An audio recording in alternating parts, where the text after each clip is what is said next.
Hey everyone, welcome to another Friday night bee chat here with a Sawmill Charlie. Trying to get things set up here.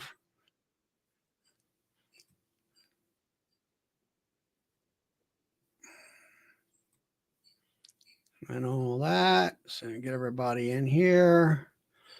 We'll go ahead and drop a link.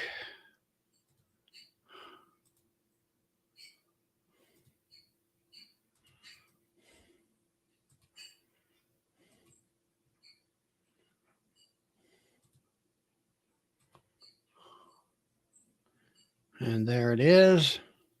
Hey, Mark, Brad, Randy, Russell. Anybody wants to come on in? Come on in. Dennis, James. Oh, my. You got Grace in there, Grammy, Lisa. Mark, you out of the snow yet? That tractor and trailer yours? Hey, Lee. And all. Mitchell. Well, it's been pretty nice here for the last couple days. It's been in the 50, 55 degree range, and the bees have been flying. And I checked them yesterday, the 10 framers. They still have plenty of food in the hives. The frames, about, I guess I would say around 5 frames of honey in there on the 10 framers. And then on my nukes, I've been feeding them. Started out with fondant. Now I'm doing sugar. Mark's sitting in the easy chair. Well, come on in here, Mark, since you're home. And anyway, I've been feeding them with sugar bricks, and they've been taking them pretty good. I had to put some feeder shims on. Actually, I was using sort of a rimmed inner cover in the beginning, but it worked out well. So that's what I've been doing here. Now it did try to rain here a little bit this afternoon. Now it's supposed to get back down in the 40s instead of the 50s and hot for the highs during the day, and in the mid to high 20s at night and everything. So the weather is definitely not cooperating here as far as doing any extensive bee work. I still have the covers on like I have right behind my hives right now. Hey, Robin Hood. Neighbors complaining about bees. What we got? Friday, anybody received letters for complaining about bees?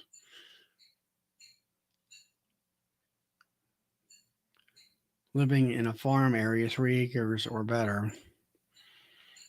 I haven't heard of anybody complaining, except for I did read one thing on Facebook here in Maryland. Somebody had bees in their backyard, and the neighbor had one of them salt swimming pools, which, the bees are going to love that.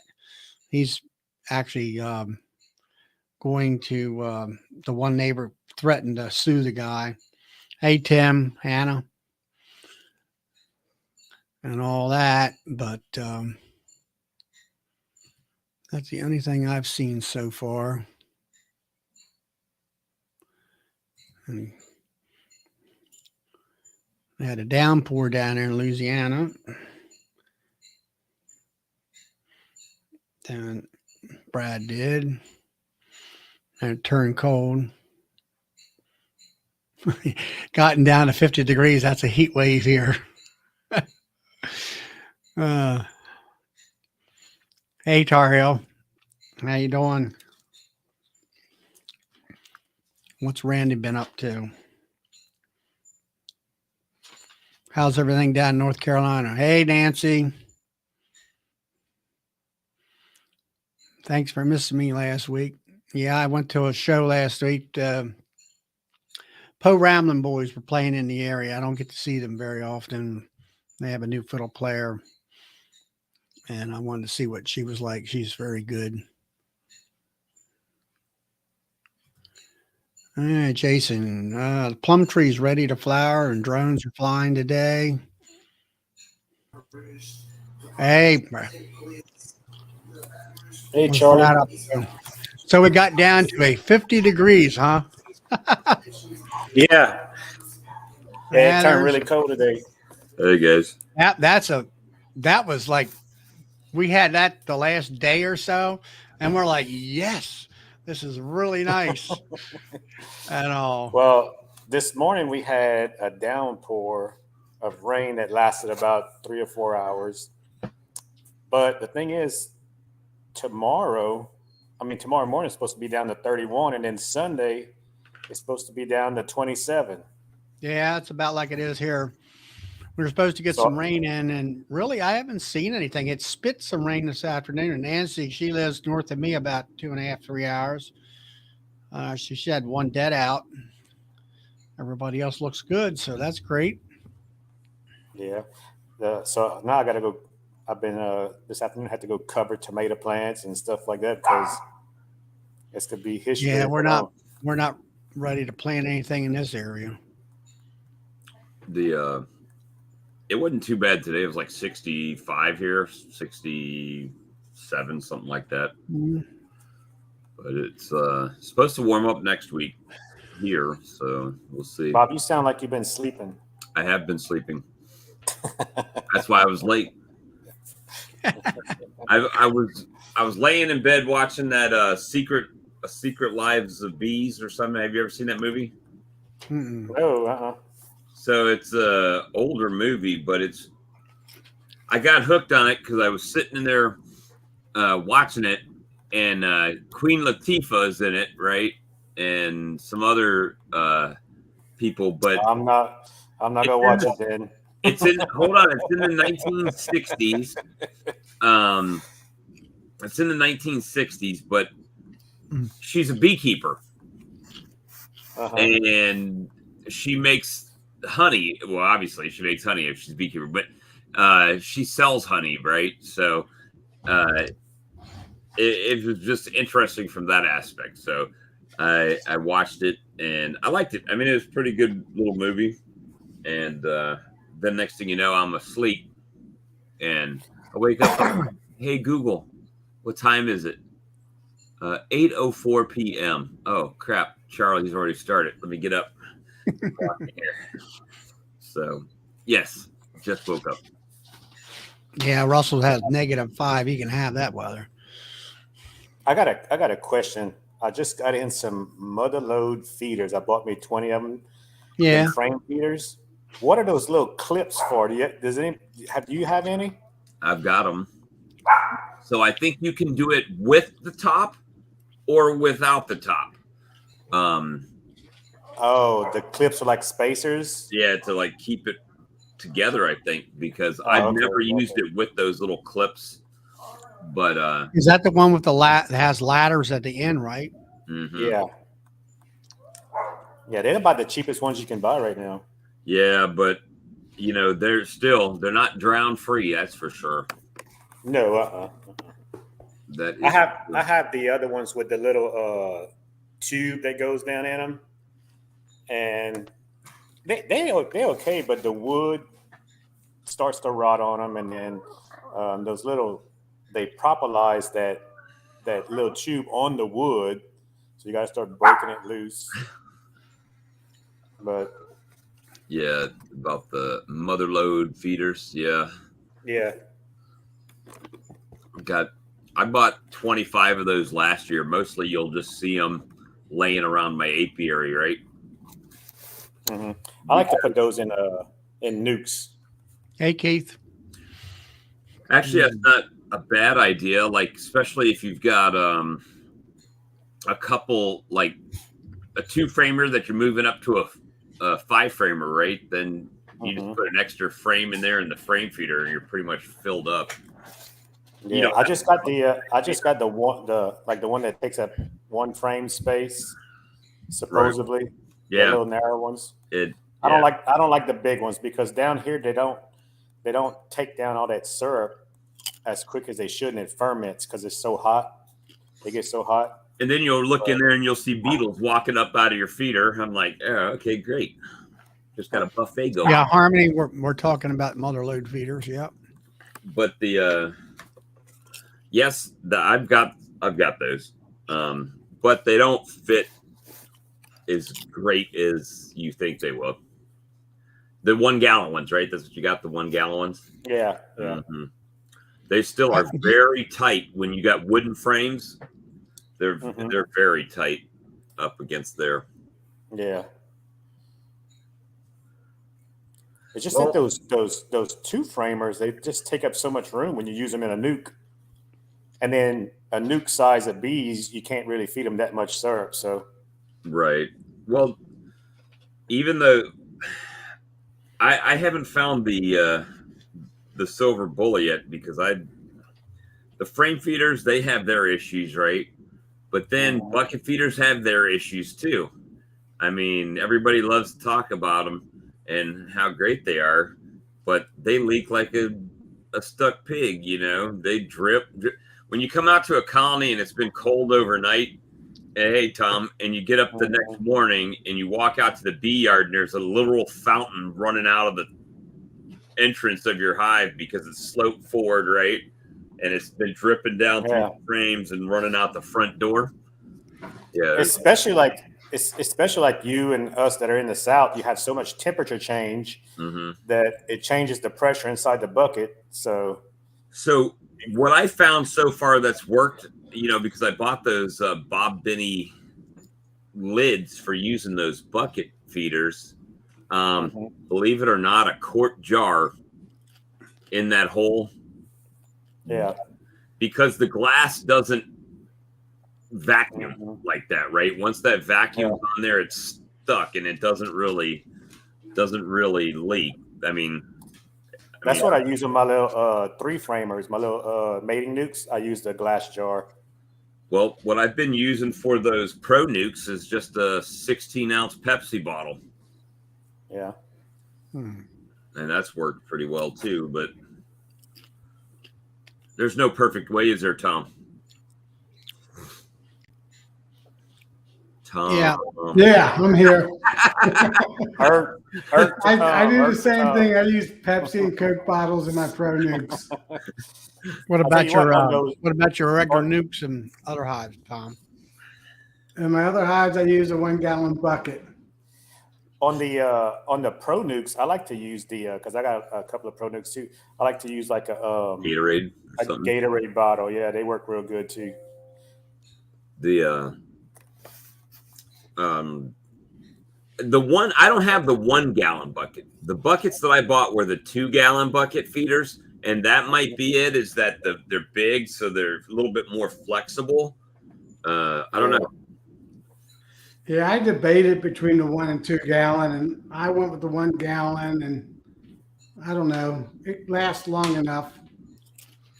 Hey, that's I know, like being a hobby beekeeper or trying to move into a sideliner, but man, I got every kind of feeder you can imagine, trying to find the right thing. Yeah, I even got the little ones that go in the front where you put the jar in. Yeah, but then you get robbing if you use that at the wrong time of the year and stuff like Phil's that. talking about eco wood. I think, Bob, you can pretty much tell him all about that, don't you?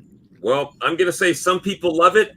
I'm not loving it. That's all I'm saying. My box is all like warped and all kinds of craziness, and I ended up now I'm going back through and cycling through and primering them and painting them as I pull them out and repairing the bows that are in it. And it could be the boxes. Well, that's what I was going to ask you. Is it the wood? Did you have any that you painted from the same wood? No. These are the boxes I bought last year. I bought a total of, I think, 75 boxes. Now, you don't have to worry about it so much with a medium as you do a deep, right? I mean, because it's less to flex. But I do have some that did that with a medium. But the deeps are the ones that really suck. So now, Lynn, This is Lynn, my friend Lynn here from Baltimore. So are you saying, Lynn, that you've used the Eco Wood and like it? I know Steve says he liked it. Well, that's the other thing, that I bought those pre-assembled, most of them. So I don't know which ones were well, I know which ones were pre-assembled. The ones that don't have any glue on it were the ones that were pre-assembled. So, and they're also, conveniently enough, the ones that are Boeing. So it could be that more than the EcoWood. So Yeah, it could be that they wouldn't glue to keep them straight while they dried if there was any kind of green wood or something. Yep, and that's so it could be a collection of things, but see, no problem yet. So mine have been eco-wooded for a year, and got a little bit How of about rot? No, not really rot. No I rot? mean, if you leave them sitting on the ground, like on the face, over here, you might as well just assume the termites are going to eat the box up. I've had that. So it doesn't really. So I guess I'm trying to figure out what it's supposed to protect your box from. Most things that protect your box keep it from being eaten and rot, right? Yeah. So I haven't found it effective at not like wax moss and stuff like that will still devour that box. It's not gonna do anything about that, but rotting, yeah, see. Why didn't you leave me a couple hundreds in there, Bob? Oh, did you get it already, Mark? Yeah, why? You could have slipped me a couple hundreds in there, been all right. I got my pins today and my mite washer. There we go. Thank you, Bob. You're welcome. Thank Yeah, you. Mark, I got my pens ready. I'm just waiting for this last blast of cold air this weekend. Then I should be clear. Yeah. What our weather's supposed to do this week? Any of you guys or anybody in the chat have one of them date ant stainless honey bottling tanks? It's got like a plastic fill, gate on it. My whole gotta bottling tank is plastic. Doesn't Lee uses a date ant bottling tank, right? No, I just bought a Hill date ant one. extractor and a Maxant. I think. I don't know. He's got the water jacketed one. What's this year's color? Red? Red, just or either that or I just marked all my queens that I see the wrong color. No, I haven't used that Hive tool yet. I really haven't had a chance to get into the bees that much. Mostly just feeding and looking at frames real quick. Well, hey, Now there was a neighbor over here. His father died, and they were into bees for a long time. But he's got like quite a few boxes, but they're shallows with a bunch of shallow frames and a bunch of wax. And he did have a couple bottling tanks that were day damp stainless. They probably hold, I don't know, let's say 20 gallons or so. But they're not, since I've gotten my Maxant bottling tank, it's water jacketed and heated. I wouldn't use nothing else, as far as keeping your stuff up there warm and no crystallization. It just, got a lot of stuff over there, a lot of inner covers and things like that. But I'll be right back. all right, Tom. You got the yeah. Steve's got my them. graphs. How's the grafting? I got 7 out of the set I dropped in the other day. I got 7. So I'm gonna have 18 cells. How's your brood hanging in? Like you still got hatching brood in there? No, it needs to be refreshed. So what I'm gonna do is I need that nuke box, right, to do that 3x6. So this round, one of those cells will stay behind, and then I'm gonna go out there at night and lock them in and move them. I'm gonna lock them in for a few days and move them next to my other nukes, right? So I can put them together and then let them out. So, I leave mine on all the time, the warming tank. I can't leave mine on all the time. That's a license thing. I don't know if it's just a protection thing, but it'll only run for 12 hours at a time. So as long as I go there every 12 hours and reset the timer, it'll be fine. Unless somebody's got a hack for it. If somebody knows a hack to keep it going longer, it'd be great. Just bypass the timer. Yeah, you know me, right? I'll go bypass it, and then I'll end up bypassing to another bee supply store and buying another one because I just tore it up. That's exactly what would happen. How that runs on your electric meter? Well, Well, how no much- more than a water heater would. Wouldn't think. well, my bottling tank, it might come on for 5 minutes out of an hour, maybe. Right. I mean, you're only running 92 to 98 degrees, and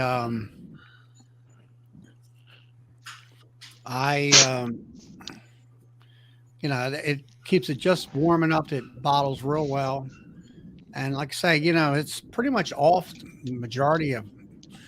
It might, like I say, it might run once an hour if it runs that much, maybe once an hour and a half. And I keep it as low as possible. And then I'm like right now, I didn't really need to go out and bottle some right now, but it doesn't seem to be detrimental to the hunting. Yeah, it's and going to all be that. cold for the next 3 days. What the hell? Yeah. Yeah, that's what I was. Yeah, we got Yep. a cold front going across the south. It came through here, Cincinnati already. 30, I think it's 38 now. It's only high of 32 tomorrow. Upper 30s Sunday. I got a low Well, of 32 on Sunday, but Well, then I was- after Monday's gonna ramp right back up to 80s and 70s. So Yeah, we're I got up it. 50s, 60s. Yeah, right here tomorrow is going to be 54 during the day and 27 at night. And then Sunday gets cold again at 45 during the day and windy and 30s. Today and at then 9 a.m. it was 50, and by 4 o'clock it was 38. Yeah, we're gonna have 27. Yeah.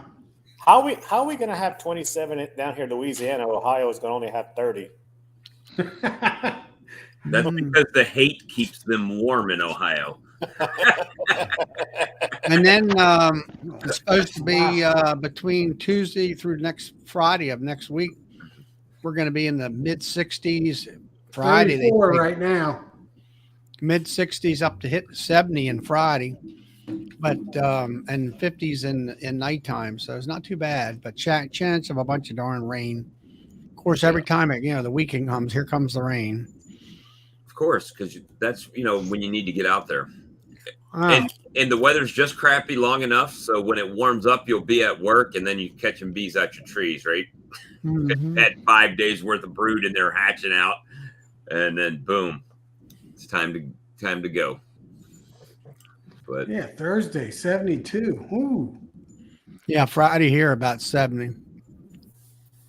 I think it's going to start planing out after about Wednesday here. Yeah. I need a bottle. I need a what?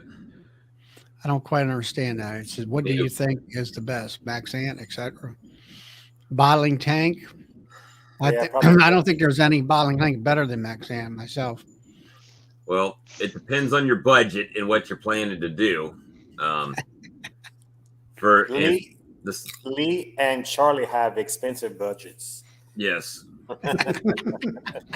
So you know what? My bottling tank still bottles honey, and it still warms the honey, but it's not water jacketed and Well, much cheaper. I'll show you my budget. My budget. I got a Vivor honey spinner, and I got a plastic bucket for the bottling. I had plastic bottling, or I had a plastic 5-gallon bottling tank for up until this past year, and Yeah. And Russell Koopman, is the Hilco bottling tank any good? I don't particularly care for it. It had Well, watch. I think didn't what's is it Russ? Who's the fellow that came and always talks to you with glasses? He had one and he did not care for it. I seen some video reviews on it where somebody was doing a video review, and it was he got it for a better price because it was slightly damaged. I think it was at Hive Life a year or more ago, and I don't know, the plastic valve dripped or something like that. It wasn't all that great. I think, was it Jerome's Bee Farm? Gus Mitchell had it. Was it Gus? Gus had one. I know Oh, Jerome yeah. just bought him a new bottling tank this past year because he had a video out on it. I bought my bottling tank. I got a Hilco, Bob, but it's got the stainless steel no drip spigot on it. Lee said, "What's money?" Right. If he looks around his room, he will see a lot of it. Yeah. Mike there, he's poor. He got a 5-gallon bucket. Well, I like to say, up until this past year, I used a 5-gallon bucket, and then I took a refrigerator and put a heat lamp in it and turned it into a hot tank. I could keep 3 5-gallon buckets. I still have it as a warming tank, warming box. That's what And I'm making right now. does pretty good. I seen that refrigerator that you got with that temperature timer, and I found one just like it on Amazon, and I got my light bulbs and stuff. I'm wiring it up right now. Y'all got all these big outbuildings that y'all can put all this stuff in. If I had one of those, you know where it'd be, outside in the weather with all the other crap I got sitting in my yard. Man, thank God I don't have a homeowners association. I mean, it's already starting to look like Sanford and Son around here with all the crap I got laying everywhere in buckets, and it's like, man, I've got to be very selective on what I get at this point, because anything I get just lays around. Well, Bob, I live in a homeowner association, but I'm the president. Oh yeah, for this cycle, right? What about? Can you get voted next cycle? I'm voting myself out soon, though. Maybe this year.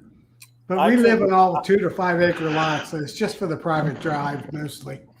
Oh, I'm about to say, because I couldn't live in a homeowners association because we'd get in too many fights. Yeah, we have no rules except for taking care of the road. Right. Oh, okay. But when they come to your house and tell you that you got to take this and that out your yard, that just gets into my personal space there. Your grass is an inch too tall, so you gotta. Here's your notice. No, none of that happens here. But Charlie, we just got together. Wait. 20 some years ago, so we get the gravel road blacktopped. Tom, you saying that because you're the president? You're probably the troublemaker. I am. So What'd you want to say, Mark? It goes when you it goes for when all. you used your plastic buckets, did you ever try the power blanket? No. I have a thought on that though. That damn power blanket's like $200 and something bucks, right? Yeah. So if you're still bottling out of a 5-gallon bucket and you're buying a $200 blanket to warm said bucket, time to step your game up a little bit. I mean, that's my thoughts on it. If I got to spend that for that warming blanket. Now, what I did do when I was doing 5-gallon buckets, I went to Walmart and bought 2 heating pads and strapped them to the sides of my bucket, and that warmed them up all right, but it not exactly the same as a warmer, but it did warm them up a little bit. Yeah, I've done that. Old man that I got my first bee box from, I went to buy some drawn out comb from.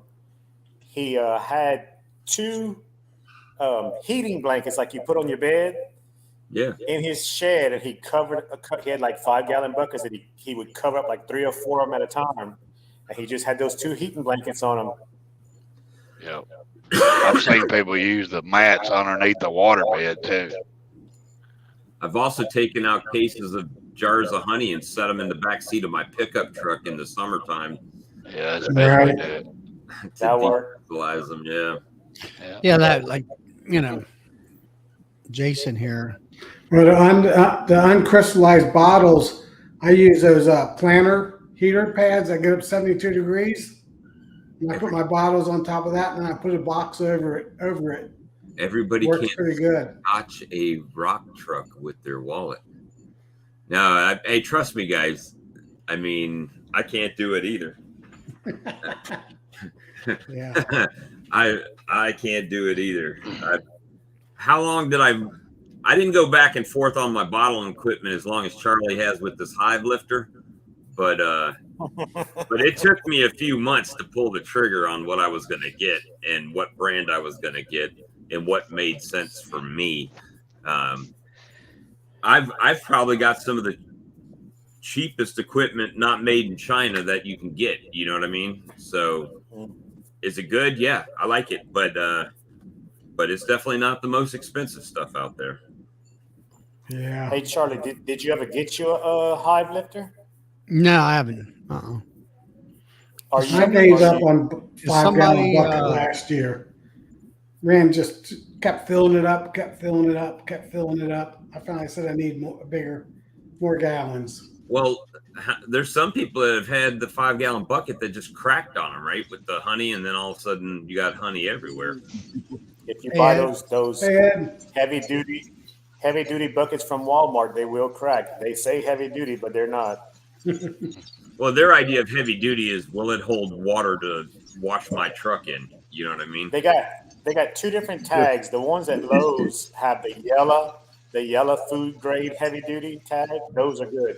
The ones at Walmart that have the blue heavy duty tags, those are not. The millage, if you flip the bucket over and look at the millage of how thick they are, they're thinner. Yeah, it's my sister has a snowball stand, and they have that marshmallow comes in food grade white buckets, and that's what I use. I drill a hole in one of them. It's heavy duty, and I like it. You know, like one guy told me at the club, oh, you know, you can cut the tabs off the lids. You know, you don't have to have for $4 or $5 you can buy a lid wrench, you know, to pull them tabs up to get the lids off with the rubber ring in there. And I'm like, well, you know, he said, oh, you can cut them off. You know, I said, I don't want to cut them off. I want that thing to stay on there, you know. Yeah. You know. Matter of fact, I want to be able to mash mine down with a rubber mallet when I get it on there, right? Put it on there with my syrup. I go around it with that dead blow and knock it on there as best I can.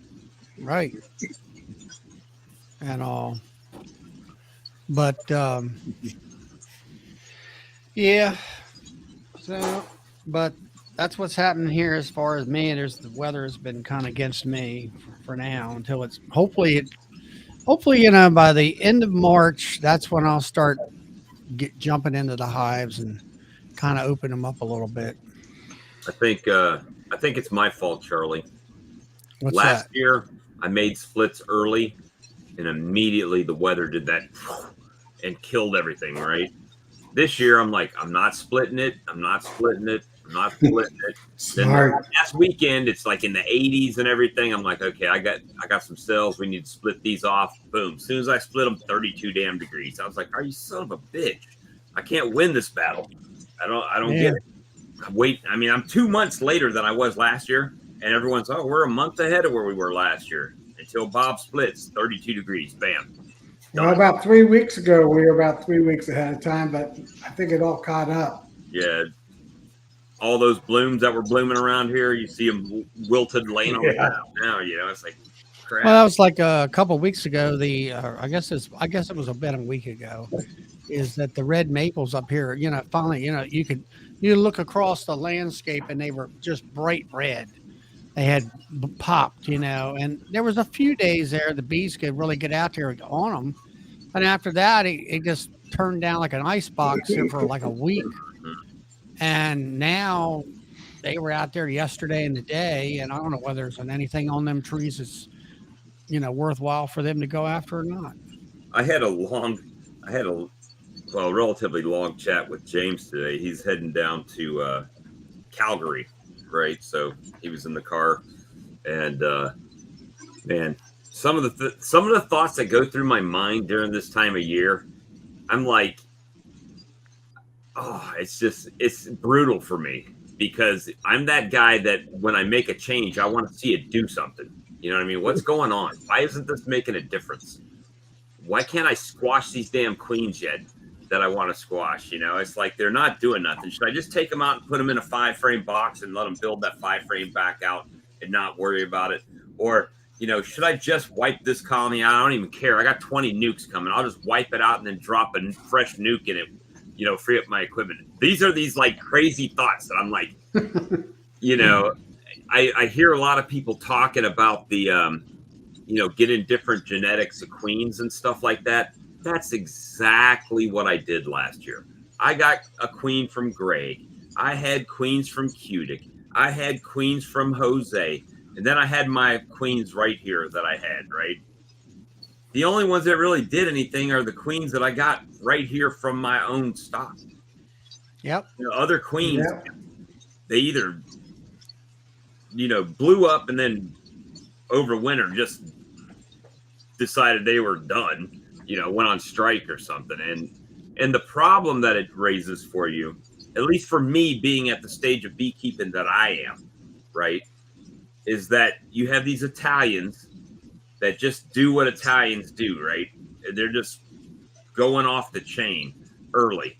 Then you got the Carniolans that are kind of like, yeah, we might do something today.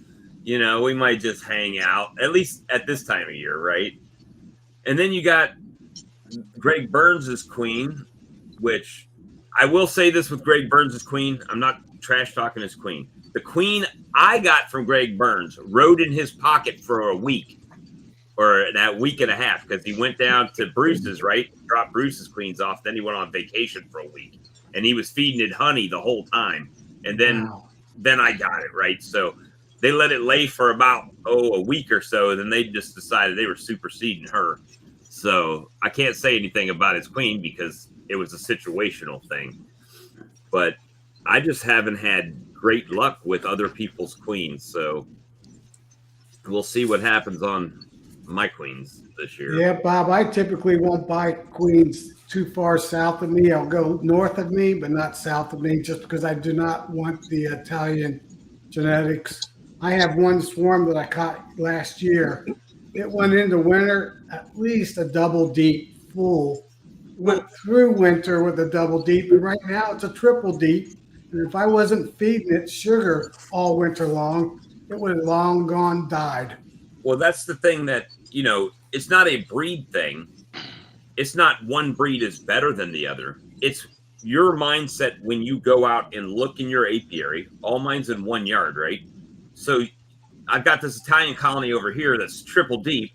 And then I've got this Carniolan colony at this time of year that's trying to fill one box. You know what I'm saying? And it's like, right. Is there something wrong with that box? Or is there something great with that box? You can't, there's no baseline that you can say is consistent, because I've got all different kinds of bees and all different kinds of boxes. Yeah, but it's a lot warmer where you are. Up here, a double deep full of bees will not make it through winter. I mean, there's no way, unless they got a whole nother deep and a half of honey. But that hive was way too big going into winter, and it's way too big coming out of winter. That's what Carl says. Oh, you're down south. Everything is hell. I'm not racist. They just don't do well up in the cold weather. In my opinion. I think you're going to see better results and be able to see more of what you're talking about the longer you're crafting and raising your own queens. I think you're going to start seeing them be more of the same, more of what you want. Right. And then you'll be able to judge them, in a year or two. You're going to know. Then you pick out 2 or 3 good ones out of that, and then just keep on doing that. The only reason I even bring that up is because I've seen and heard a lot of people this year talking about, well, I've got Corey Stevens queens coming, and then I got some from Jose coming, and I've got, queens coming from over here, and I'm trying to hybridize them. But what you got to understand, yes, you will, but you got to know when you're looking at a Carney colony compared to an Italian colony, you have to, in your mind, already know, is that what I should expect from a Carney colony? And then you can't really judge that Carney colony against your Italian colony. You got to find another Carney colony and judge your Carney to your Carney and your Italian to your Italian, right? Right. Because they act totally different. They're still bees, but the way they come out of winter and the way they, get down to that big a cluster in the winter is totally different. So it's just hard for you to sit there and say, at least for me, me to look at 2 different colonies and I'm like, well, why is this colony sucking? Well, it's Carniolan. Not that the Carney suck, but compared to what my Italians are doing, it appears that it's sucking, right? So, well, if them Italians are blowing up that early, find you another Italian. Yeah, that's the one I've been grafting off of, right? The only ones I graft off of are the ones that have really kind of exploded. I don't want them to blow up too early. That's too. Well, it's only I don't need brood the 1st of March. I don't either. I can't do nothing with it. So that's kind of where I'm at now. So we had the discussion is that, okay, now I've got queen cells coming, but when those queen cells hatch, will I have the resources to make the splits to use those queens, right? That's right. Making queens is great, but you also got to have bees to use with those queens, right? It's a whole. Yeah, you got to have resources. Right. And then got resources. When they start making swarm cells, I'm going to be pinching that queen and taking the queen cells and let them at least go in with the drones. I got a lot of Russians and Carnies. At least mix it up a little bit with my local. So how do you like your Russians? Because I've always found that when it comes to traits, I guess you would say, they like to swarm, number one, and number two, they shut down if there's no food coming in, more so than the Italians will.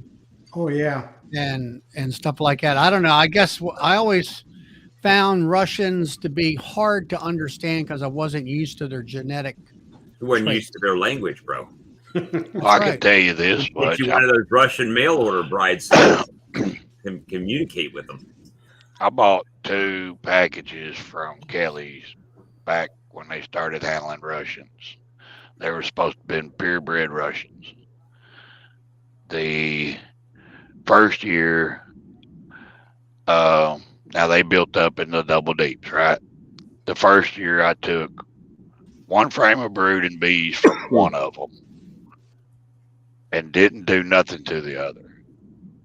The one that I didn't do anything to swarmed right after the honey flow. The one that I took the 1 frame of brood out of made it to the 2nd year. That's all I can tell you about them. Other than I love the way they lay. They lay anywhere where there's space. They'll cross that honey line. They'll go anywhere in that box they have to lay. I do like that. I went into a colony today that y'all will get a kick out of this. So I had I shook all the bees down into a single deep, right? And then it had 2 medium honey supers on it.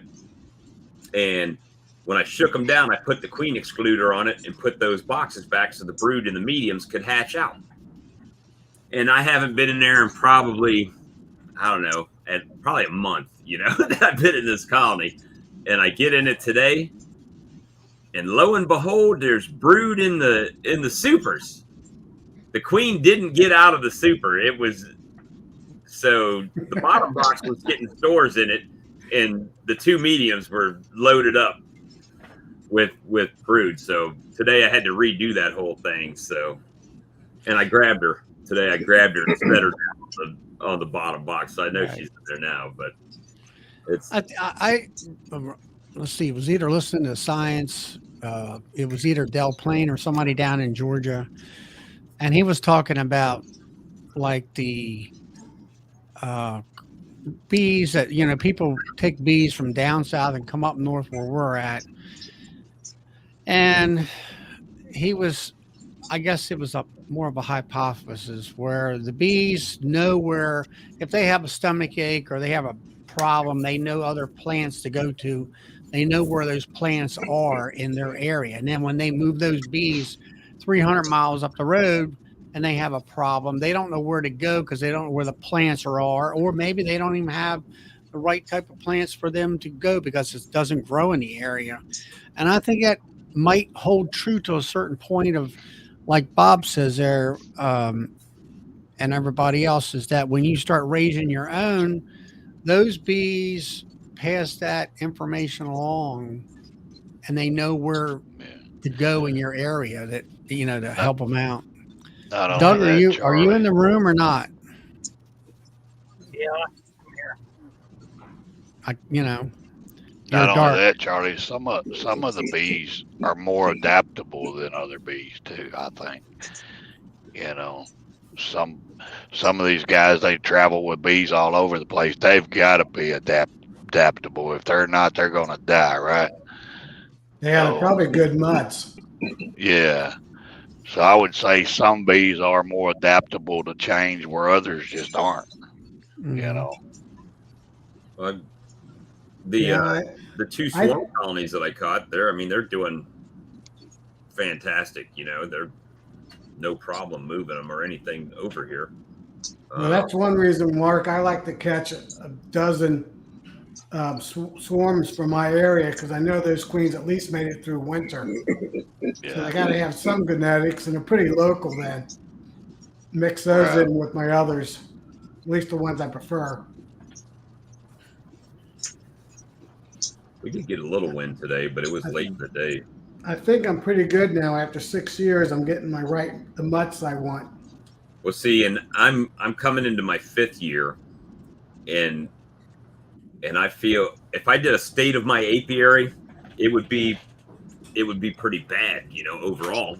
And it's just once it starts that downward trend, you got to figure out that way that you got to flip everything around to get it going the other direction, right? So I'm not trying to buy bees. Well, I am actually buying bees, so some this year. So if I got to use all of those to flip my whole apiary back in the right direction, that's what's going to happen. It's just there's nothing wrong with that.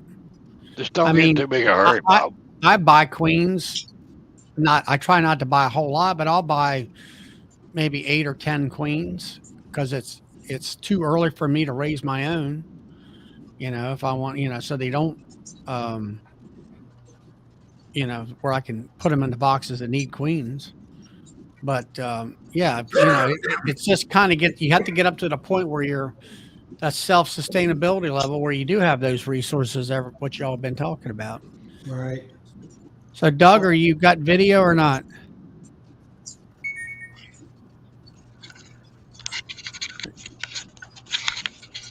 Well, this year I'm probably getting 3 Russians from Gus Mitchell.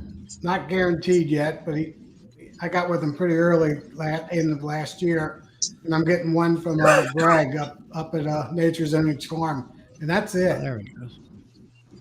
There we go. I sent somebody your email today, Mark, so you should be getting something about some queens. Okay, thank you, Bob. So where are you from, Doug? I'm in Saskatchewan. Oh, okay. Welcome. James said he might be coming on tonight. Are you friends with James or Brad or up there in Canada? You know them guys? Just from what I've seen on the internet. Okay. Yep. They're good. How many hives you got, Doug? I just helped my son, where he has in between 300 to 400. Okay, he's commercial for sure, Oh, or a that's heavy just a duty little sideliner. Yeah. And all. Let's see. So how's? I guess you got plenty of snow up there right now.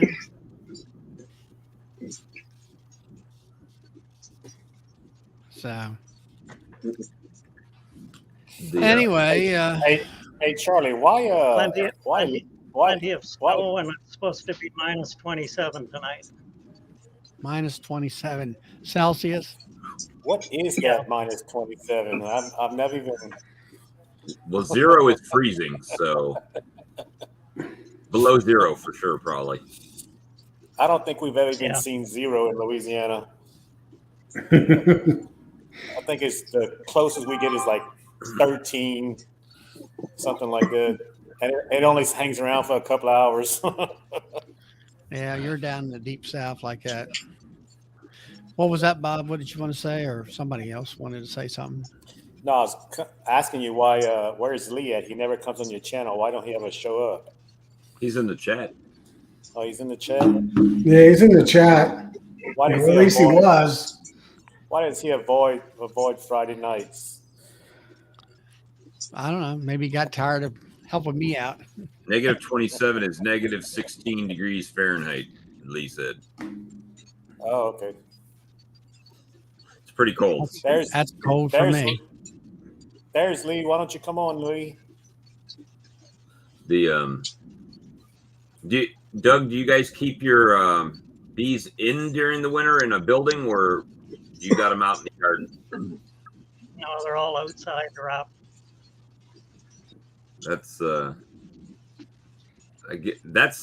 I mean, I have a problem keeping mine alive during our mild winters down here. I can't even begin to figure out how it is. Oh, there's Ian. Ian says in Manitoba, -31. it's minus 31. Hey, I'm supposed to get like minus 4C or -5, 25 degrees Fahrenheit. And then tomorrow, I think it's supposed to be 20 degrees Fahrenheit. Where are you at, Tom? Southwest Ohio. Okay. Yeah, we sometimes get some of that cold weather. We're like 1 week it's cold, 1 week it's warm. Yeah. It's kind of hilly there, ain't it? Where you're at? Oh, yeah, big time. Yeah. Yeah, I mean, the hills are 250, 300 feet, hills to valleys. I live on top of the hill. I'm the second ridge from the Ohio River, so I'm way down in the corner of Ohio. Okay. So I almost get Kentucky weather. Yeah. Actually, my land mass is part of Kentucky, basically. That's a pretty area, that South Ohio and South Indiana around the river down there. Yeah, I love that. I love the area.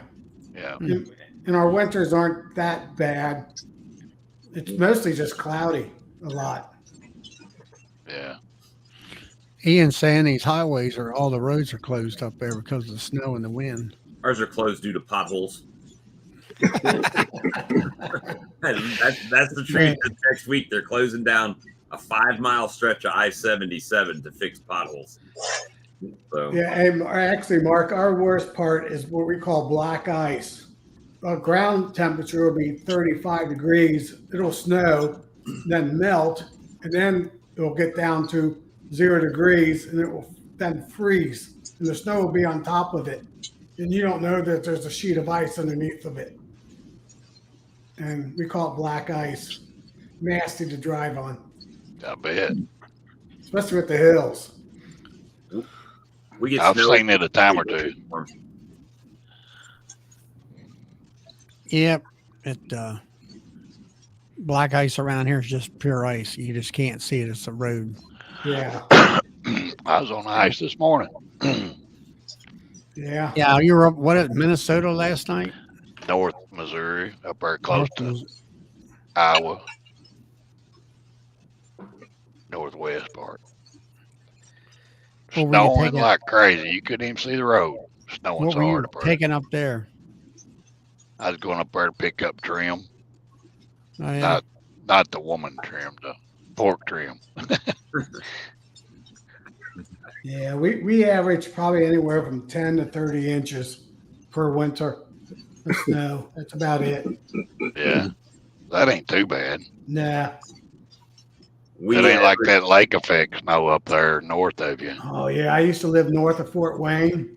It'd be partly cloudy, 3 inches of snow. Yeah. We get every about day. 2 inches of snow a decade down here. Once a decade, you'll get like 2 inches and close the whole place down. Yeah. That's it. Yeah, It takes less than that around here. Maxant bottling tank is $2,300. That better be the 42-gallon one. How much is the other one? The 25. I don't know if Better Bee carries that one. Let me see. Let's see if they. Of course, mine, the 18-gallon is $1,898, but it's not. A 16-gallon Maxant's $1,700. Water jacketed, yeah. They're higher than what I'm glad I got what I got. I think I paid Mm-hmm. $1,900 for mine. That's why. Which one is it, baby? Huh? Which one is it that's got the floor that's tipped down? Which one is that? My license got like a conical bottom on it. I think. Hilco? I think somebody said Hilco's is kind of like that. Got the Hilco. floats down. I know their spinners, their extractors have the shape on the bottom where it all drains towards the valve. Right. I think their bottling tanks do too.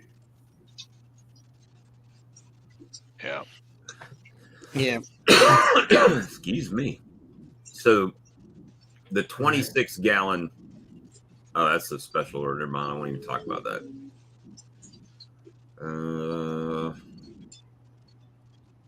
I'm just So Charlie, I was asking you earlier about your hive lift. Are you planning on getting it or not? Not right now.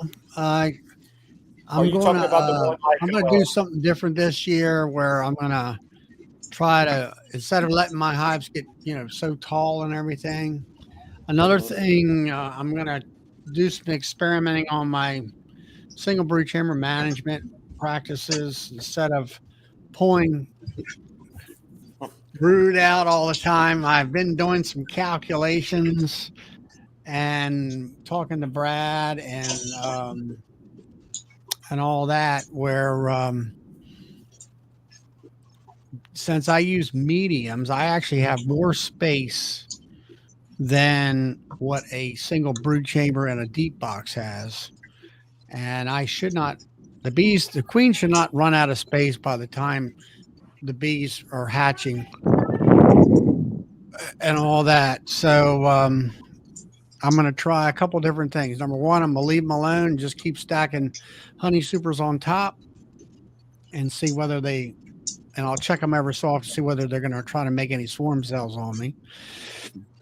And then the other thing is I'm going to do the demery, where I'm pulling brood up out and put a brood chamber up on top where you just keep cycling it, so where she has plenty of room to lay. Last year I did it where I used to pull the frames out and put frames in the other hives that were needed boosting. So we'll see how that works too. So I'm going to see what works. I was like talking to Brad, and we were talking about, like, I know the science folks in some of the magazines came out to where they said under supering doesn't really, there's no difference between honey production, either whether you under super or over super. And difference. Hey, Texas Beekeeper. And I do know that, if you under super and there's a lot of boxes, then you're always moving boxes all the time. Right. And where if you just keep putting empties on top, it's less work that way. So Which one do you think is best, Bob? Like if you want to choose your variety, try to keep one variety in one box. You know what I'm saying? Probably over supering, right? Well, That's I mean, what I would. most people I see, if they're getting a different one in, they'll pull all of the other honey off. Like Bob Binney, right? If he's going to go for, was it sourwood or whatever they're trying to get, Yeah. they'll pull everything else off and then re-super.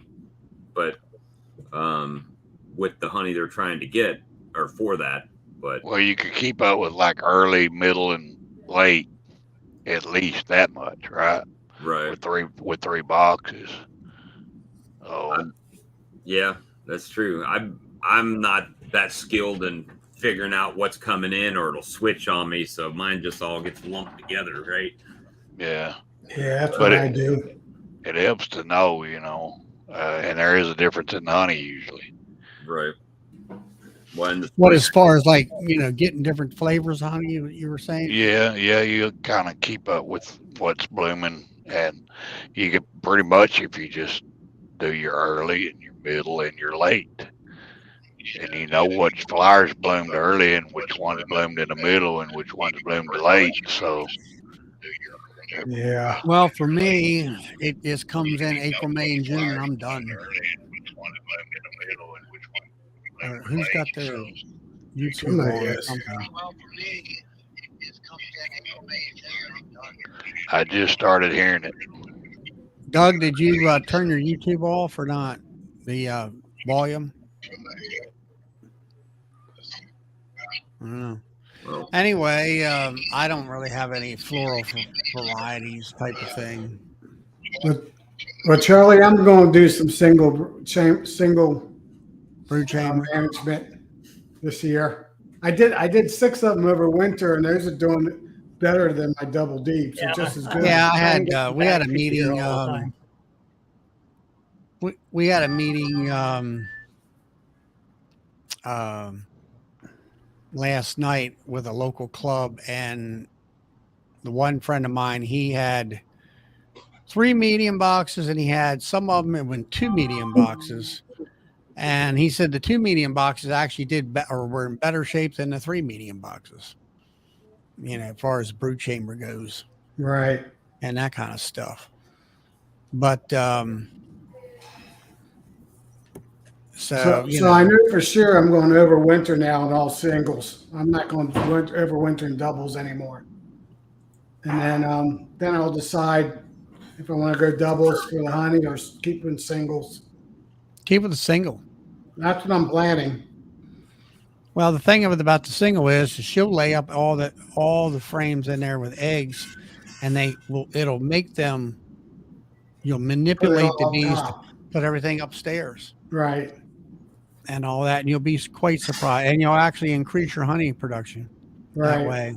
Unless you got my bees and they like to jam everything full as soon as they hatch out. And I'm planning on putting a deep queen excluder and put a deep over that.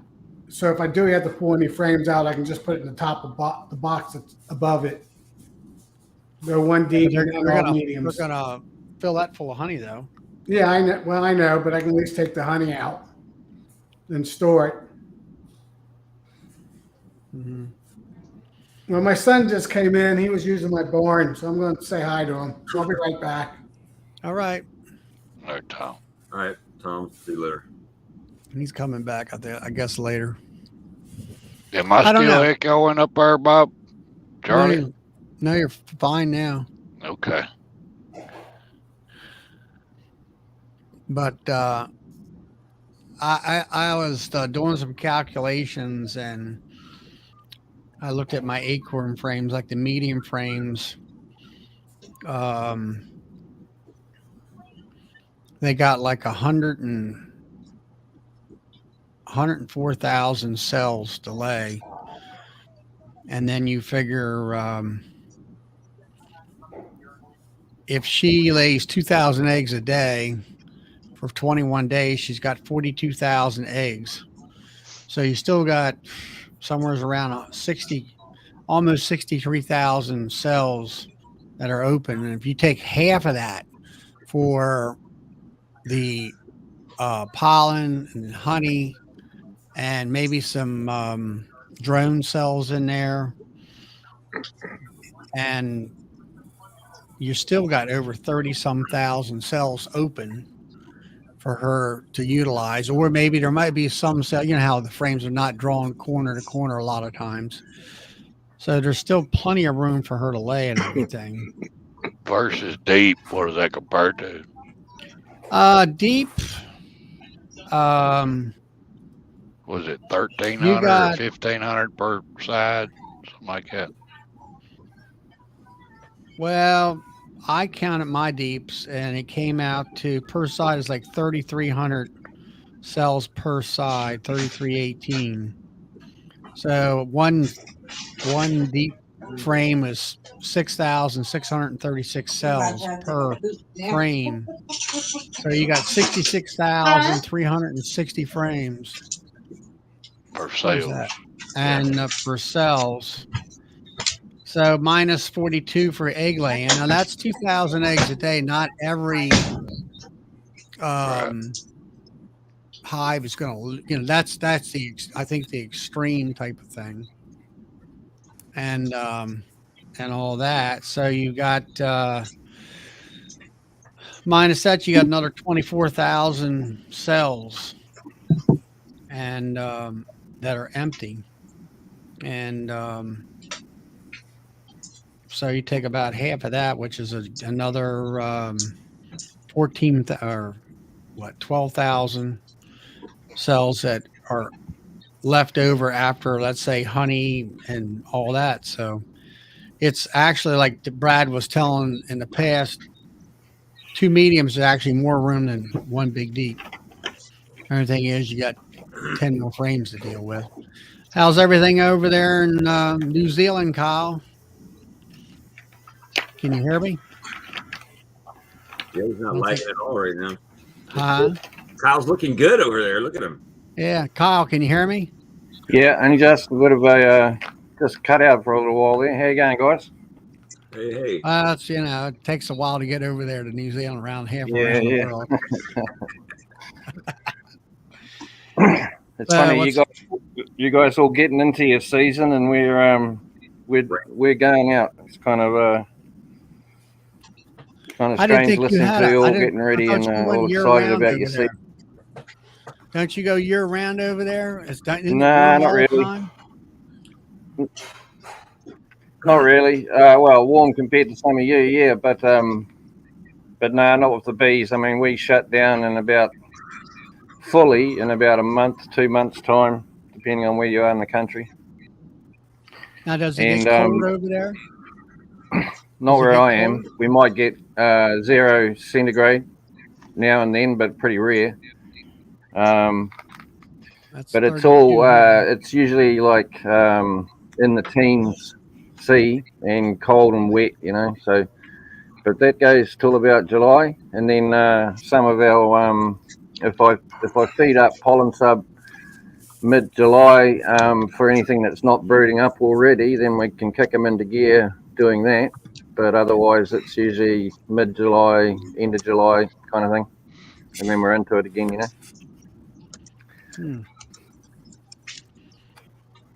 So your season is when? July through February? July through April. Okay. So I'm still so my colonies right now that I'm trying to get ready for this next round of research, they're still, so the honey flow finished like a month ago,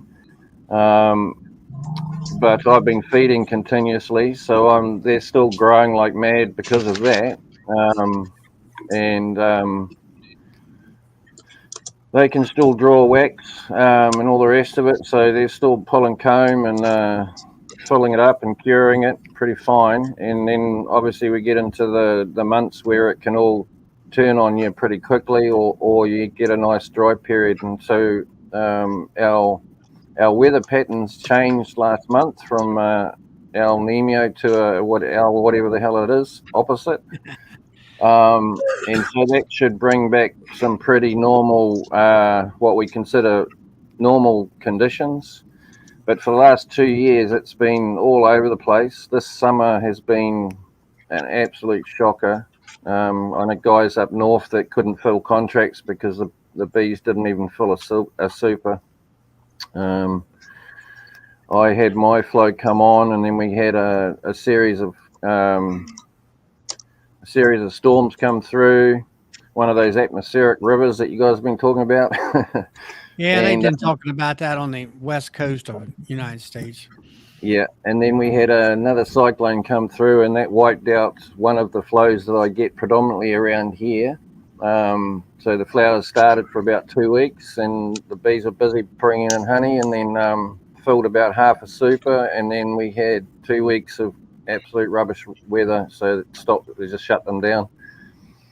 So yeah, as far as honey flow goes, nothing to talk about over here, which is kind of unusual. We usually get a pretty reasonable flow, you know. Kyle, how are y'all doing raising bees? How's that going? Yeah, good. I'm sitting at around 58 or something around there, which includes a bunch of nukes, but those nukes are now in 2 boxes, so two 5/5. So I'm just I'm running around trying to get bases ready and extra equipment, because I'm trying to do the research all in deeps. Most of my time beekeeping has all been done in mediums or 3/4 depth. But because of the research, I try and do it in deeps just so it's, you know, standardized, I guess. So I've had to invest in heaps of gear and get them. That's what's been happening this year, is just getting them to draw out and build new colonies. I went from 4 to, well, I'm about 58 now, in this, just for this season. So there's been a lot of work done by the bees just to get all that filled up and established, right? And a lot more sugar than I'd normally use just because of that. And I'm still piling through that. They're just hoeing it down. So that's good. I should have a good sample number, maybe 40 hives to do some work with on one trial, and then I've got to keep about 3 or 4 other hives spare just to do some prototyping for the trial I want to start in spring. So I should have enough numbers to do that. It gives me, like I said, roughly 40 hives to do this other test, and really depends on how much gear I can get together. So it's all money, eh? It's just, you know, I can't personally keep up with it. I'm doing this on my own, so it's you know, I don't have hundreds of hives to go and just go and pick out them in units and do something with, and I don't get any support from anyone. So it's a case of when the money comes in, I can spend it on doing what I need to do. So yeah, that's where I'm at. I'm all over the place. It's kind of good, but tiring. You know, it takes a lot of work to keep up with it all, and but you know, we get there, and it's nothing ventured, nothing gained, eh? Yep. If it is to be, it's up to me. Yep. You got it.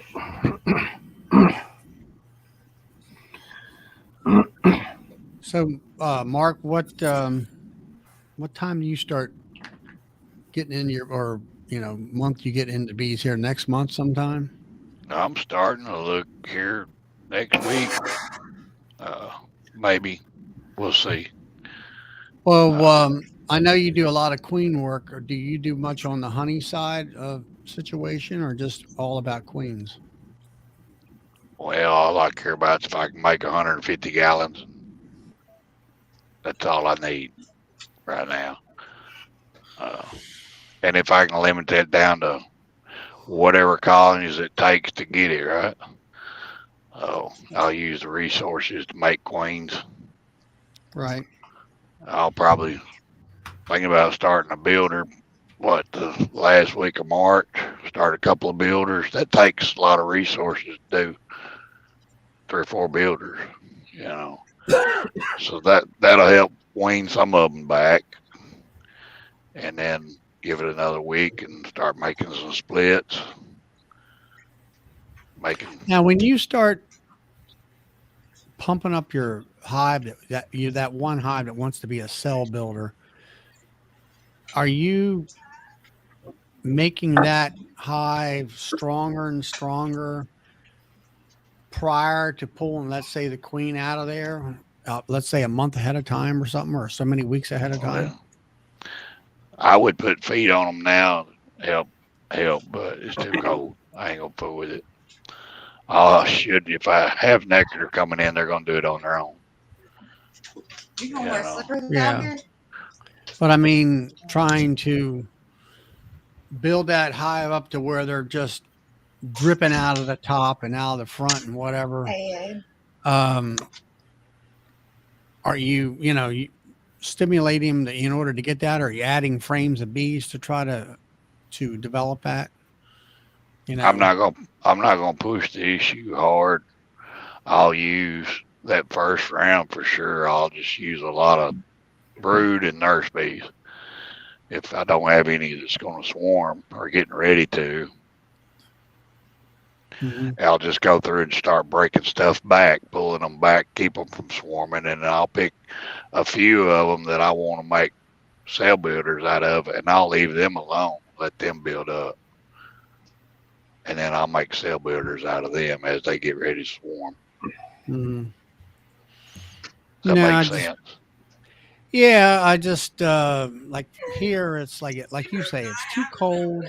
The weather just isn't nice. It's got to be. Well, I find either late February or late April. Mid to late April, the weather starts to get where it's warm at night. I figured it's got to be above 50 degrees at night in order to keep the cells from getting chilled and everything. And you're more towards May at that time. So I hear there's a club north of me here, and the guy's talking about the 15th of April. He'll start grafting and all. And I'm like, how are you pushing the issue like that in order to get those hives? I've looked at some of these cell builders where, they're like half the bees are out on the front of the box and around the sides of the box.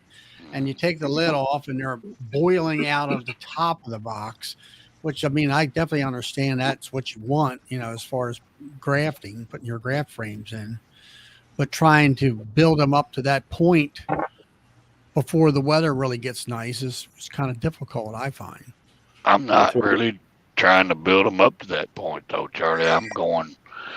I may go through 20 colonies and pull brood from them 20 colonies to set them back to keep them from swarming. And I'll take that brood, and that's what my builder is. I'll pull the queen out of one and mix them with that other hive. You've got all of them bees right there, see?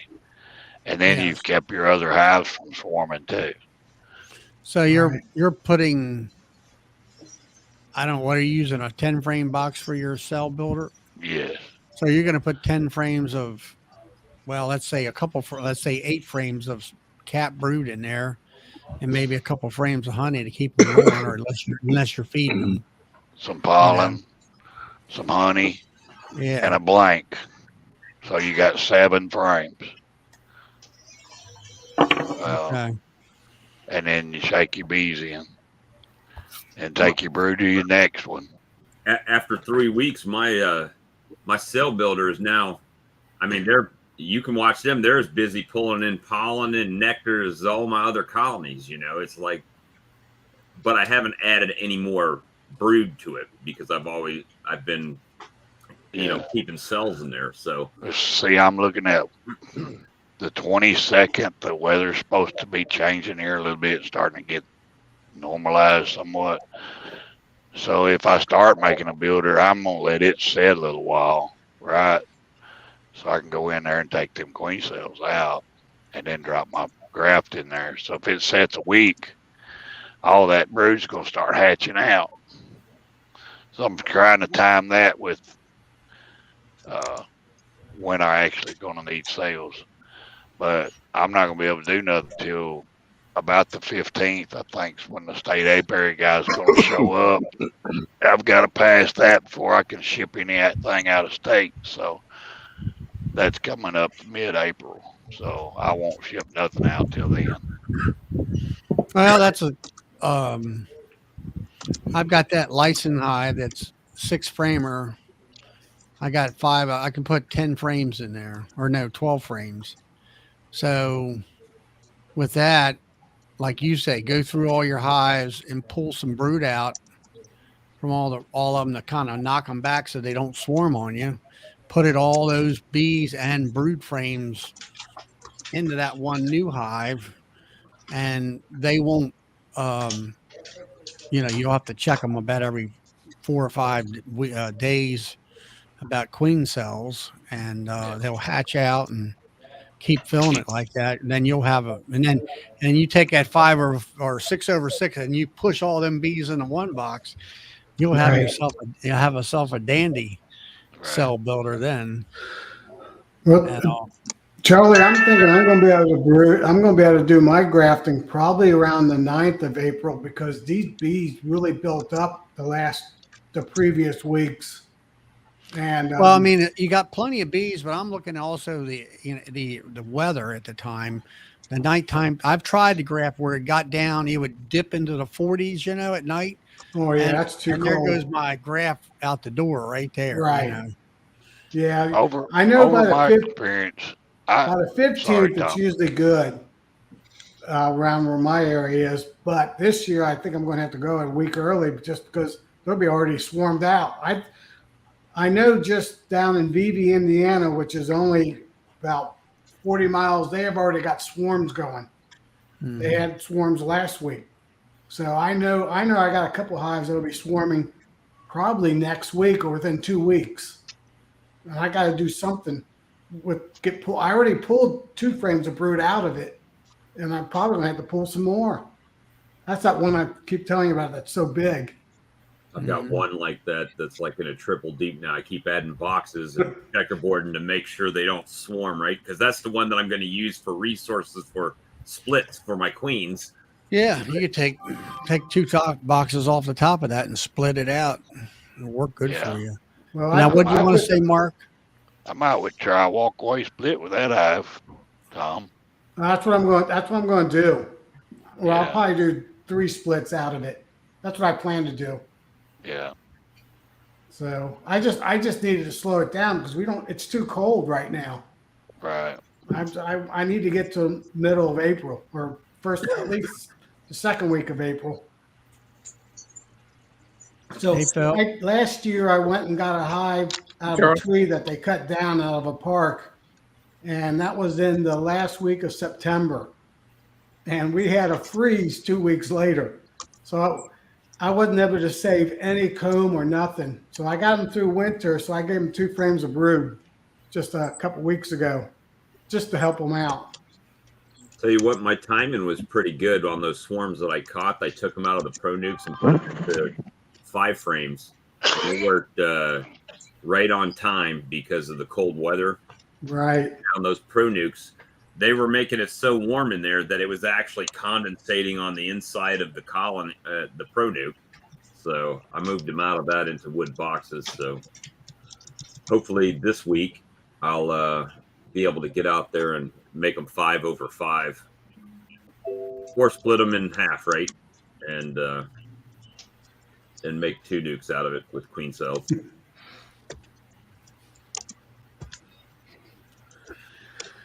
Yeah. But I think that's what I'll try to do, Mark, is try to pull brood out of all of my hives and then just condense it all into one into this here license. I'm looking at the license hive of the fact that it is insulated, and if I happen to get any nighttime low temperatures below 50, it'll be more.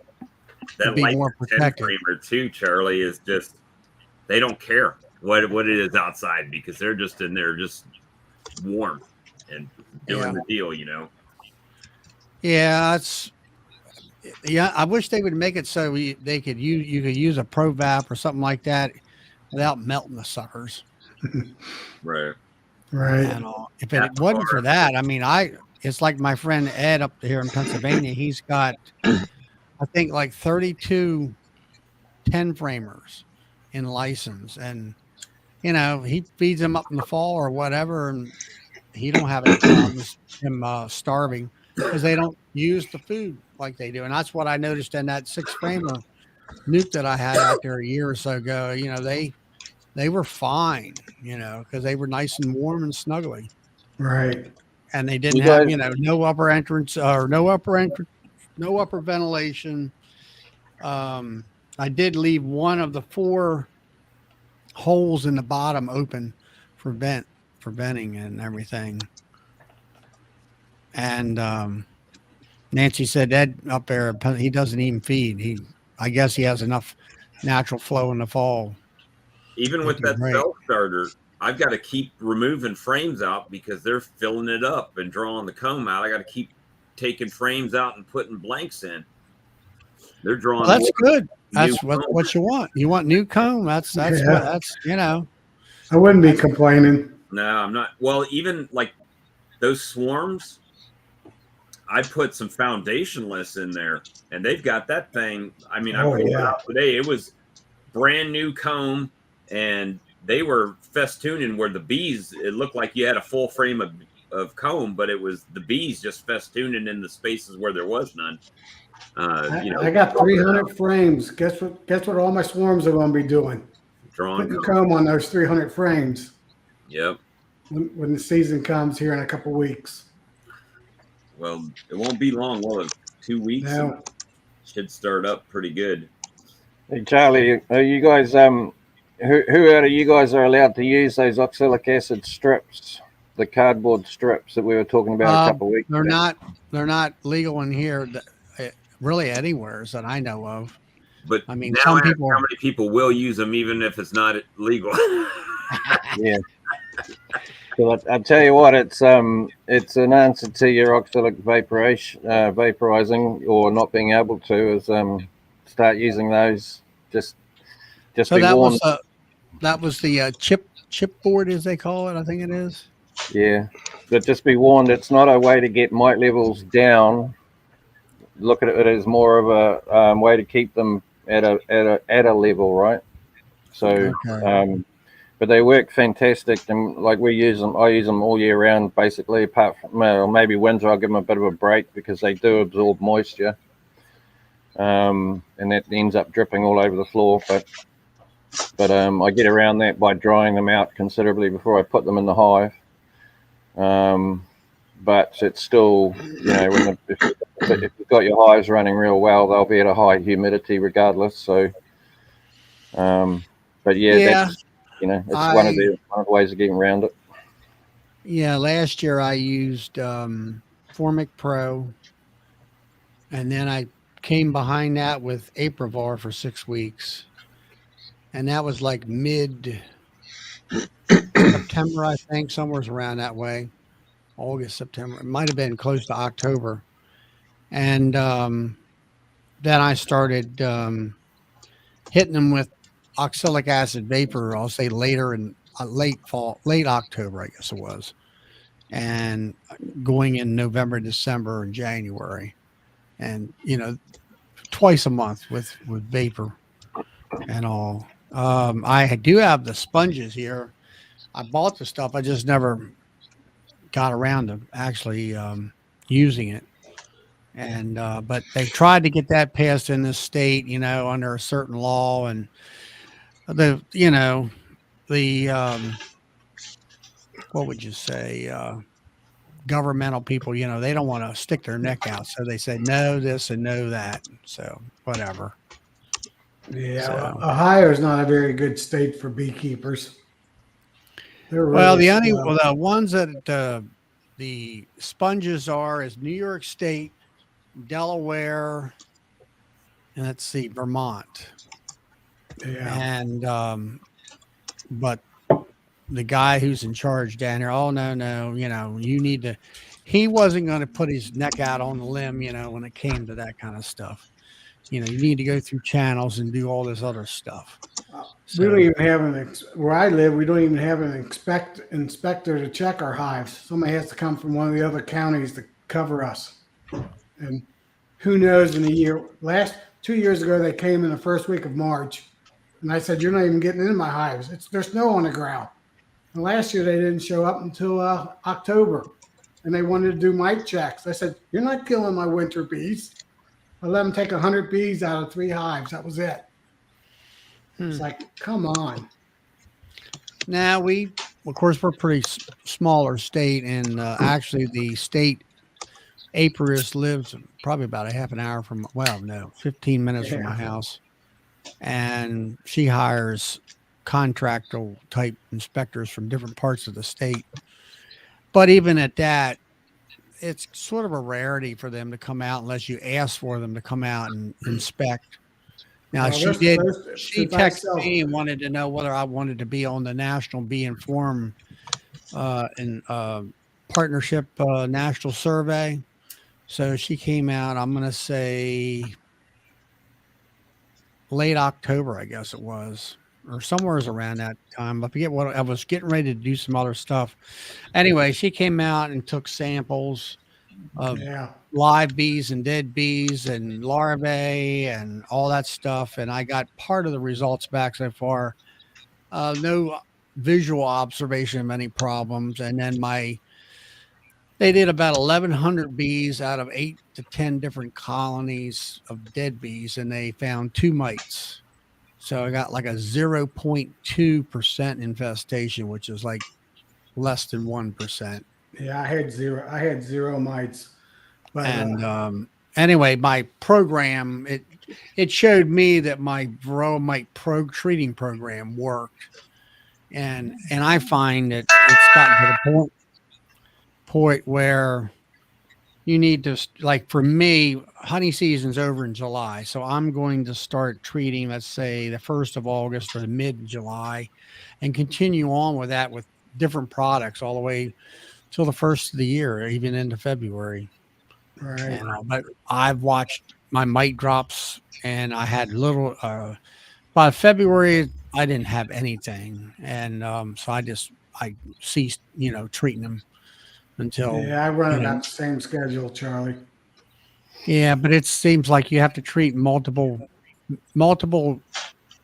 products, and I don't treat while the honey seeper's on. I just treat the rest of the time. Right, I treat after to be working. The honey. I was treating a lot with oxalic acid multiple times every week in multiple continuous weeks and whatever. And it's a lot of work for that. And I found that, doing it the way I do it now, where it's like a couple times a month throughout the winter time, it actually works better for me. Yeah, I'm going to hit mine with April Guard first. And then when it cools down in August, I'll hit them with Formic Pro. I have a tub of ApiGuard here. That will be a new product for me, and not use Apivar this year. Right. So I'll see how I'm going to do the thing. I'm going to do 25 grams a week for 4 consecutive weeks, and not be too harsh on them. That's what I plan on doing, about the same thing. Gonna give it a try. After watching Bob Benny and his video on how easy it was to apply, I find that my friend that shows me doesn't even put them in that bag. He just puts it right along the frame. So it's just as easy. So what, he doesn't put the little card or whatever that is down there? No, he just runs it on the frame. Because it's so much, and he's a sideliner. Well, he runs about 350, 400 hives. He says, I don't have time to play with a card and all that. He just puts it right on the frame. As long as it works for him. Yeah. Charlie, have you got a spacer above your frames? Like you got plenty of room for them to get over and grab that ApiGuard, sorry? I haven't never applied it, Kyle. They say to put a spacer in there. Yeah. That's the key to it. Yeah. You've got to have a little bit of space over the top of the gel for them to really get at. If I put like a feeder shim in there, I mean, if the feeder shim's, let's say, about an inch tall or so, is that okay? Is that too much room or not?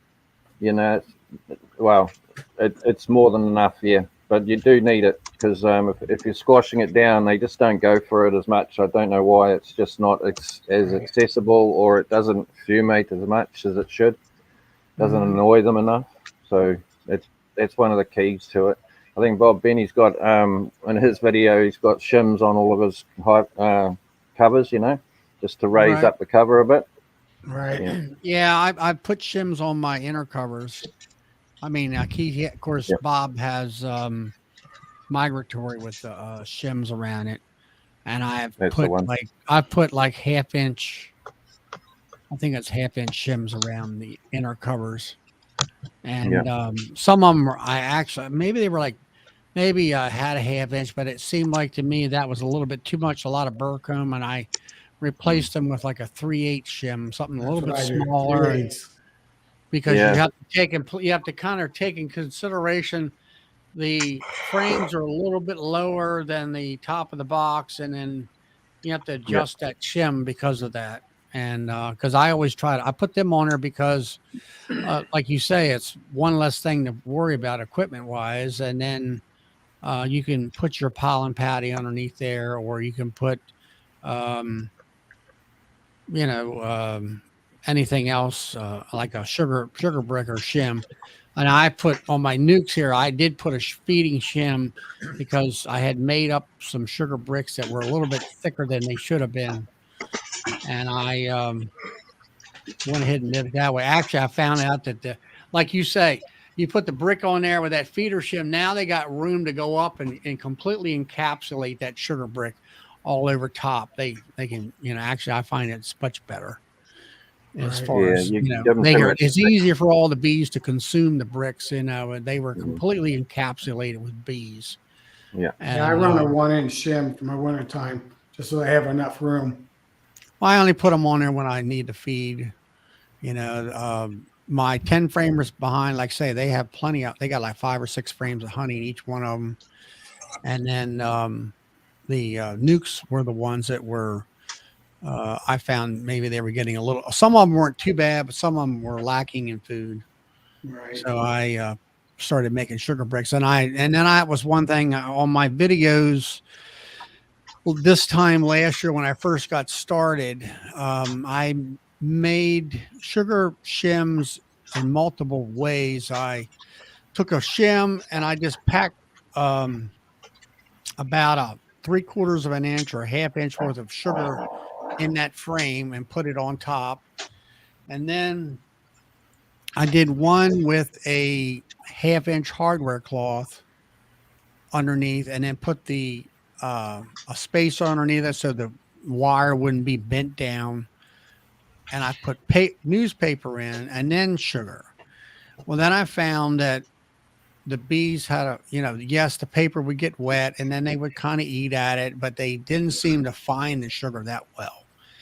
And then I did it without the paper in there, and that done well. And then if you left them on there week after week, well, then the bees would get up inside and make a kind of a cavity, and then they would get to the point where they're building wax in your shim. And I'm like, boy, this is a pain. So I've come to the conclusion, just put a shim on your hive, put the brick right on top of your frames, and let them go at it. That's the easiest and simplest way of doing it. And then I took the idea from Jerome's bee farm out there, I guess at Oklahoma where he lives. He just took a sheet cake pan. I bought one off of Amazon. It's an inch deep. It's about 15 or 16 inches wide and about 20 some inches long. And I've been experimenting with that to get the right amount of sugars. And I think the last one I just did this week, I did 7 pounds. I think 8 pounds is going to be just right. That will fill that shim up. 8 pounds of water and about 3/4 of a cup of 8 pounds of sugar. Right. 3/4 cup of water and a tablespoon of white vinegar. And then mix it with a drill. drill mixer bit, and then just let it, level it out and take a rolling pin and roll it down and compact it, and then let it dry for a couple of days at least.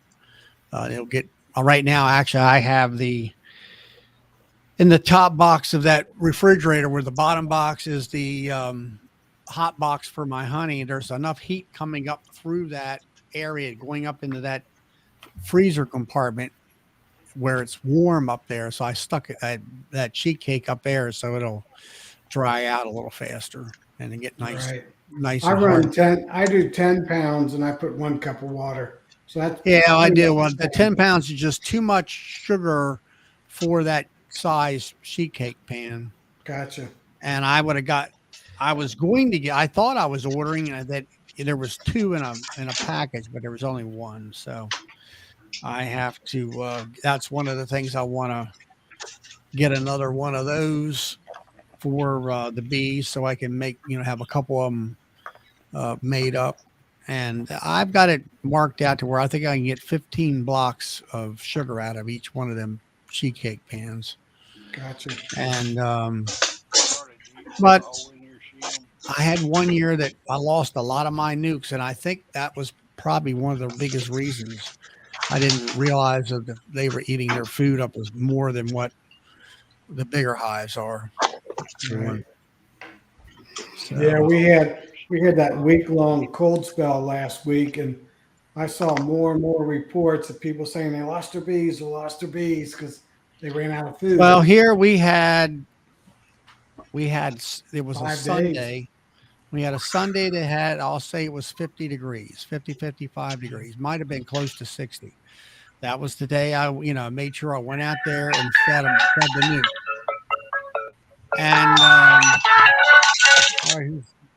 there we go. Then,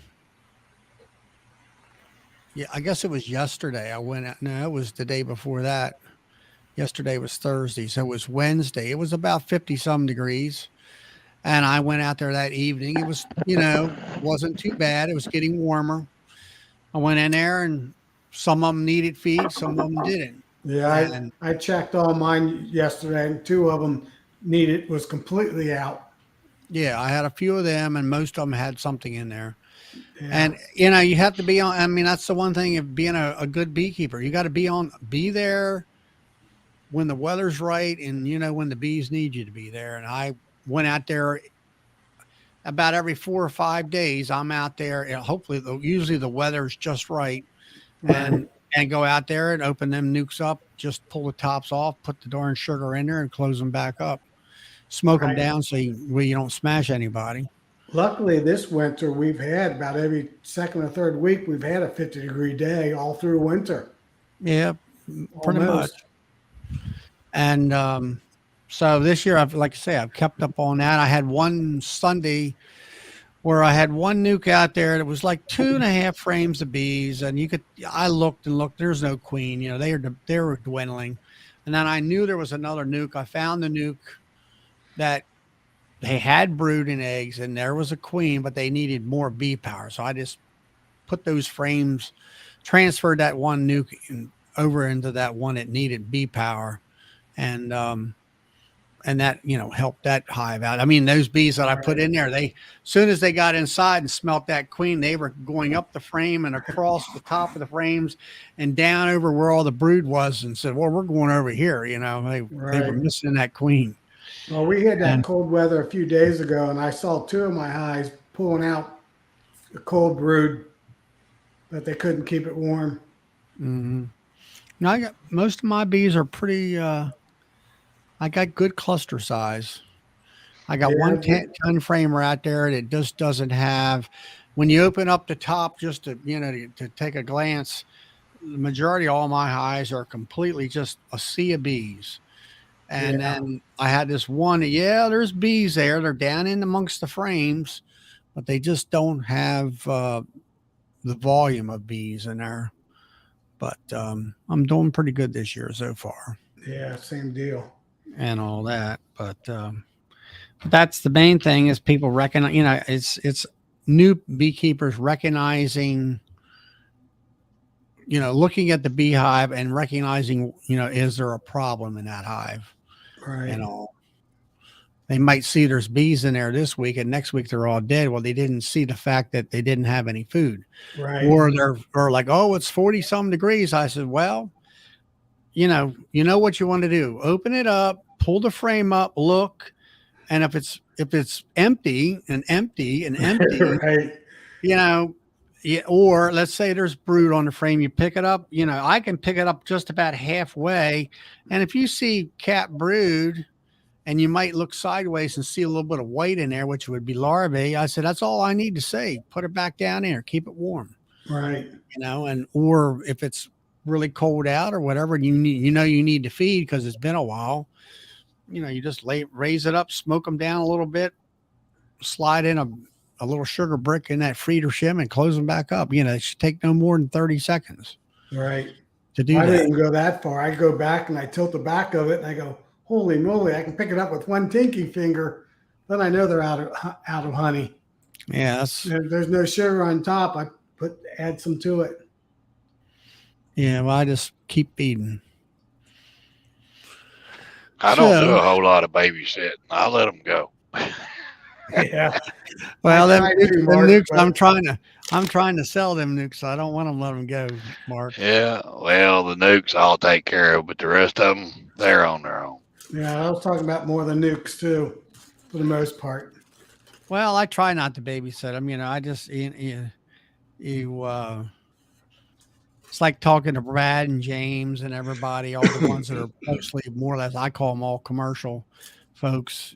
It's like Brad was talking about, and this is something I want to try to do better at, is watch the age of my queens and, have queens in my back pocket to where, all right, I got a queen here. I got one hive out there. I already know.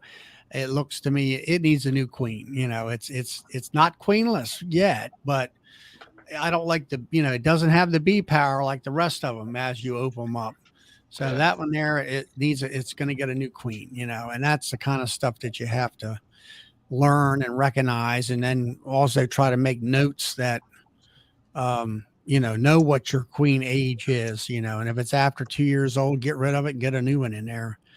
Keep that production up and everything, just like Ian does and all them guys. They don't wait. They're not going to baby that queen along. They're going to get rid of her and get somebody new in there and all that. So, well, I'm trying some of Brad's 6-frame deals. I'm going to have 4 setups. So they're all getting brand new queens every year. Because she only going to have 6 frames to lay on. Or are you going to try to do the 3-way pallet system or something? The 3-3-3, yep. As long as you got the right dimensions of everything. I already built them. I'm good. So you build them to where it's going to work with 10 framers on top. Yeah, I'm putting 10 framers on top. So I'm going to give that a try. But I know I was over at that guy's house tonight that's got some bee supplies for sale. His father had a bunch of, shallow type stuff and all. But he had these boxes. It reminded me of a hive that I have out here that I don't use.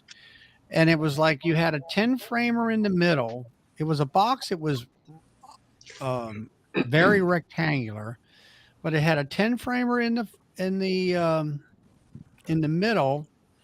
Then there was a divider that was, wasn't removable. It was a solid divider. It definitely wasn't a 5-frame nuke on the outer ends. It was looked like to me maybe 4 frames. Yeah. And then in that wall, there was a hole cut out, and there wasn't any screen or anything in there. And it was probably from the 1950s that this thing was built, because it was embossed with he was saying with the guy's name on the side of it was a bee inspector in West Virginia or someplace. And I'm like, what did they use this thing for? I don't know whether there was like a 2-queen hive type of thing or just what it was.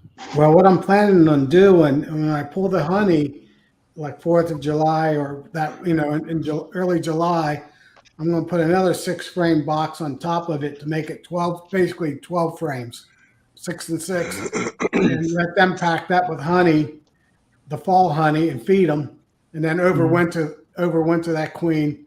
And then I plan on pulling a nuke out of it and sell it the following April. So you're gonna pull the 10 framers off and then put 5 or 6 over 6 on all 3 of them. On So all, yes. And then you'll have 3 nukes. Then I'll be able to make 3, nukes out of them, and then requeen it, sell a queen, and then requeen it for the next year. That's my game plan. So what do you got there, Mark? You got He up to something. He's working on something. I'm just cleaning stuff out. well, isn't that the Battery. things that you put in a battery box? Hey, I got a This question. is like Yeah. put your queens in here, and then you put them in a frame. Yeah. In a box. I got a question for Tom on those 6 frames, those 3x6s. Yeah, go ahead. How old the queen are you going to have in those boxes, Tom? They'll be brand new queens. Okay, because I would imagine if you had a year-old queen, they would swarm if you stuck them in Yes, that's the whole key. You got to have brand new queens in them. Right. Because they typically won't swarm the first 6 months. Right. So 6 months will get me to fall time. And by then I'll be putting another 6 frames on top, and she'll be winding down because it'll be already end of July. And hopefully they won't swarm then either. But that's a concern. If it does, then I just don't have that nuke to sell the next year. Or I'll requeen then in the fall and sell that queen again then next spring. Yeah. Overwintered nucleus, they ought to sell good. Well, there'll be 6 12-frame boxes basically. 6 and 6 on top. Yeah, well, that's what that licensed hive or licensed nuke that I have is. It's a 6 over 6. Right. And it worked great. I mean, there was like one guy had one and he said, well, I don't use they have a propolis trap. It's, a matting and they lay on top of your frames, and then they put your lid over top of that. And what that does, it doesn't let the bees go up and put burr comb in that dome. Yeah, just like that. And it works great. They will actually take that and propolis that right over top of the brood nest area, where the cluster is. Yeah. And I don't know whether that keeps the heat in better, but they do that and it works wonderfully, and of course I don't have any, ventilation upstairs, and it moisture wise, I didn't really see any moisture problems. Of course, it's insulated. That's the main thing. If it's fully insulated box, then you don't have moisture problems compared to a wooden box. Right. You have to go all insulated or not, or vent. Yeah. And all that. I know some people put insulation board. Yeah, I do another thing that most beekeepers don't do either. I run R20 to R30 on my bottom board, underneath my bottom board. And when my bees overwinter, they stay down at the bottom of my box. So I don't have to flip boxes like some people do because the queen's up top. Yeah. And that seems to really help too, because all the moisture is up on top and not down where they are. Well, now is this a screen bottom board or a? No, I run all solids. So you're putting insulation on the solid bottom. Underneath the solid bottom board. Yeah, I buy that high density board, 1 inch thick or 2 inch thick. It's R6 or R12. Yeah. And I have that down, 2 layers of that. Plus, I usually put a glue on another layer underneath the bottom board. So I'm 3 layers thick. That gets me up to 18, 19, 20. And I really like it because my bees stay down at the bottom of the box all winter. Pretty much. All year round. They don't go up that much. Just when the queen does for brood, and that's it. That's interesting. I look at it as a tree. When I get all the bees out of the trees every year, they got the whole trunk of the tree. That's probably like R100. So, yeah, I should do a YouTube on it someday. Do you wrap your hives with any insulation then? Nope. How about it, putting anything on top of the I hives? just put it one board on top, R6 on top, and that's it.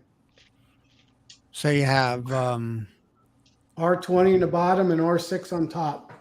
yeah, for the but winter. you have an inner cover, do you, or not? I use double screen double. No, I just use the double bubble wrap as my inner cover. All right, so you have a tele cover or migratory? Homemade cover. Yeah, but it's got sides. No, it's flat. Okay, but you put the bubble wrap on top, and then I take the bubble wrap off. I put the hard insulation board on, and I just put the bubble wrap on top, just so I don't lose it. yeah, and then you put a migratory on top of that. And then I put a lid on top of it. Yeah, I try to keep it as simple as possible. And I never have to work. I used to run screen bottom boards, and I found out after 3 years, they just probolized the whole thing solid. They'd start on the end, and by 3 years, they'd have it full. So I knew my bees up here didn't want to have a screen bottom board. Screen. Yeah, mine are fine. So I went to all solid boards. And I make sure my frames are 3/8 from the bottom of my board. Bee space, and if I lose, I don't have to clean my bottom boards from dead bees every winter, spring, or nothing, because they'll keep it clean. Mark, Randy from he wants to know whether you're going to ship your queens. Now, I think you are for sure. What do you got there then? What are you playing with then? What's that bottom board you got here with a wire on it? I don't know what Mark's doing. That's the incubator. Oh, that's the incubator. Okay. Oh, okay. That's a pretty thick incubator. Cleaning it out is full of junk.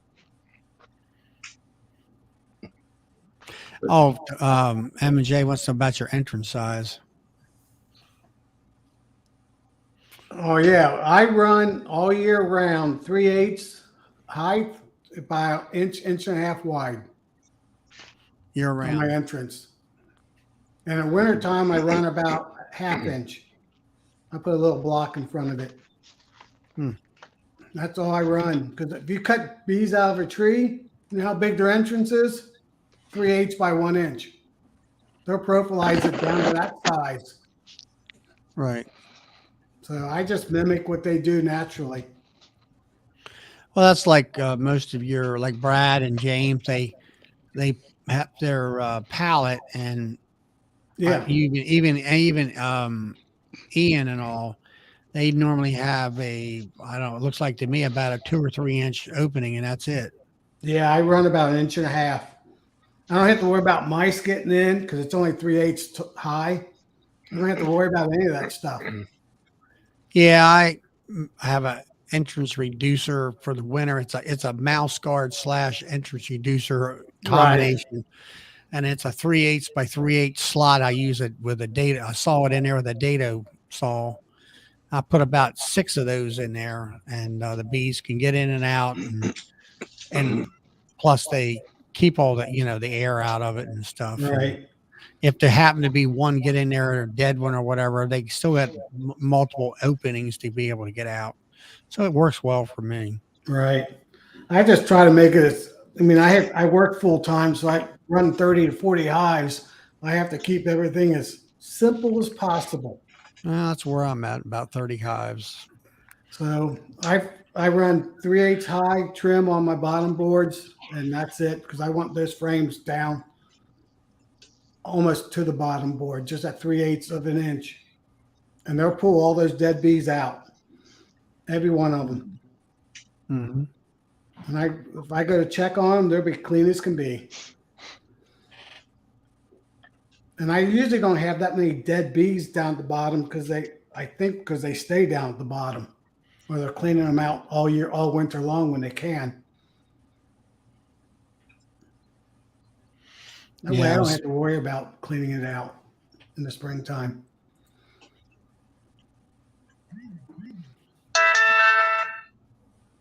Hello. Who's that? I don't know. Yeah. I don't know. Just the way I do it. Yeah. Well, whatever works for everybody. Right. So, I don't know if everybody's, let know that Bob up here has those new marking pens. I got mine today. He's got them on his website, right, Bob? And on Amazon. I got them on both spots. And Amazon, but it's cheaper on his. I got mine. Mark's got his. They're what is it? Acrylic base type marking spot pens. These are the ones that Bob Benny uses, and the other guys down there in Florida that are commercial guys. Right. About them. I try to ship out quick, so like you guys will see me back here printing stuff out if orders are coming in, and I can ship them. I'm already like printing and getting them ready, so tomorrow when the mail comes, they can get out. I don't sit on them. The only time I sit on stuff is like I just had Dennis Barney order a Hive tool, and I'm actually waiting on something for my laser so I can laser etch it, but that's supposed to be here this weekend, so it'll be a little delay on that, but definitely I try to get stuff out as soon as I get it. I don't sit on it and stuff. So Bob, do you got a printer where you can print the address off and run all that, stick it on there? Yeah, right. I mean, my printer is right back in the corner right there, so you'll see me reaching over there because I'm printing out stuff right as it comes across. So, Alan, Mark, you're in what, Tennessee, right, Mark? Yes, sir. Yeah. Okay, that's where. And if anybody ever needs my website address, they can just go to my YouTube channel. There's a hyperlink in the bar at the top that you can get to it. Hey, Bob, I got 3 traps out with your swarm rustler in it, and tomorrow, it's cold, right? Yeah. And tomorrow I'm putting 2 more out in the freezing weather, but I know in 2 weeks they're going to be swarming. Well, the Bugman 1966, he's running 4 traps with 4 different swarm lures in it, and he's using mine. He's using lemongrass, right? And then he's using Swarm Science and Swarm Commander. Okay. And he's already caught 1 for sure with my lure, and yesterday he put up a video where there was drones and everything coming in and out of the hive that he replaced that with as a swarm trap with my swarm lure in it. Oh, that sounds good. The other stuff yet, so good for him. Hopefully it keeps going good for him. Yeah, I usually don't put them out until the first week of April, but this year I decided to put them out a couple weeks earlier. Bob, have you heard any more out of the 4-H kids? I sent them their stuff, so they got it. So now we're just waiting to see how it goes. They're up there near Toledo, up that way, Tom. Oh, okay. And they're setting 100 swarm traps. So I sent them 100 bullets and 10 bottles free of charge for the kids, right, at the school. So I'll be interested to see how it goes for them. I guess their mentor or whatever you call it, their guy that's doing it with them will actually keep the bee. So it's a great benefit for him if he catches 100 swarms. I don't know how swarmy they are up there in Ohio, but if he catches them, it'll be good for them. There he is, Bob. There you go. 3 of them. He's got three traps with my lure, and all 3 have activity. Awesome. Yeah, Charlie. Tim just lives on the north side of Cincinnati, a little bit above Cincinnati, so he's not too far from me. Well, Alan was asking where you live, and you're up in Ohio. Yeah, I'm in the southern corner of Ohio. I can hit a golf ball to Kentucky, and I can hit 3 or 4 golf balls and make it to Indiana. I could hit a golf ball and it wouldn't hit the road from here sometimes. I can drive 20 minutes, be in 3 different states, and cross 3 rivers in 20 minutes. You ever do any mushroom hunting up there? Oh yeah. Pretty soon. That's a good area right there. Yeah, Morels. Yeah. Good stuff. Yeah. So what are you doing these days, Phil? Out I get in what is it, Texas? Yeah. I don't know. We were warm, but you see, I'm dressed for the cold. 52 degrees when I drove home today from work. So I'm freezing. So cold front's going everywhere. That's a heat wave for me. But yeah, I've been through all my colonies. I lost my first colony in the winter. I had almost a 3-year streak going, and I lost one. So I'm curious. I was videoing it, and then I didn't have my video camera turned on, but it was a pretty small cluster, about like that. And in the middle, they were just jet black and just looked like mud. And then they were white all around, the gray to white all around the sides of that. I don't know if that's normal or, I mean, literally, when I stuck my finger in them, they was just like mud in the middle and stunk like hell too. They've been there a while. Yeah, sounds like they've deteriorated already. Well, so they've been dead. The only thing is the top was robbed out, but there was honey frames right on the bottom. Yeah. I run 1.5, so they were in the bottom. The top was robbed out, and you could tell it had been torn open by other bees. But there was honey on the sides that the bees that were robbing had just gotten started on. I don't know if they just found it. I mean, we've had plenty of warm weather for robbing to occur. Yeah, don't know. I know. I can't say that it wasn't robbers going in and out the last 3 weeks ago when I was there, but I felt like they were alive 3 weeks ago. You had the bees are probably busy getting pollen or something and wasn't paying no attention to that. Yeah. Okay. Yeah. That'd be my best guess. I was wondering, at first I was going to, got that second box of comb. It's nice and clean. I'm back. I was going to use it and just put it on another colony just to protect it because I'm not in the mood to put paramoth on anything this time of year if I don't have to. But but then when I saw that the mess they were in, I was like, I don't know if I want to put it on another colony or not. So I didn't. I just went and stacked it with the rest of my comb that I'm airing out because I'm going to need to be adding. I actually added 7 or 8 supers on colonies while I was there because they were bursting at the seams. It's usually the pollen that gets mold in hive. Was it? Yeah.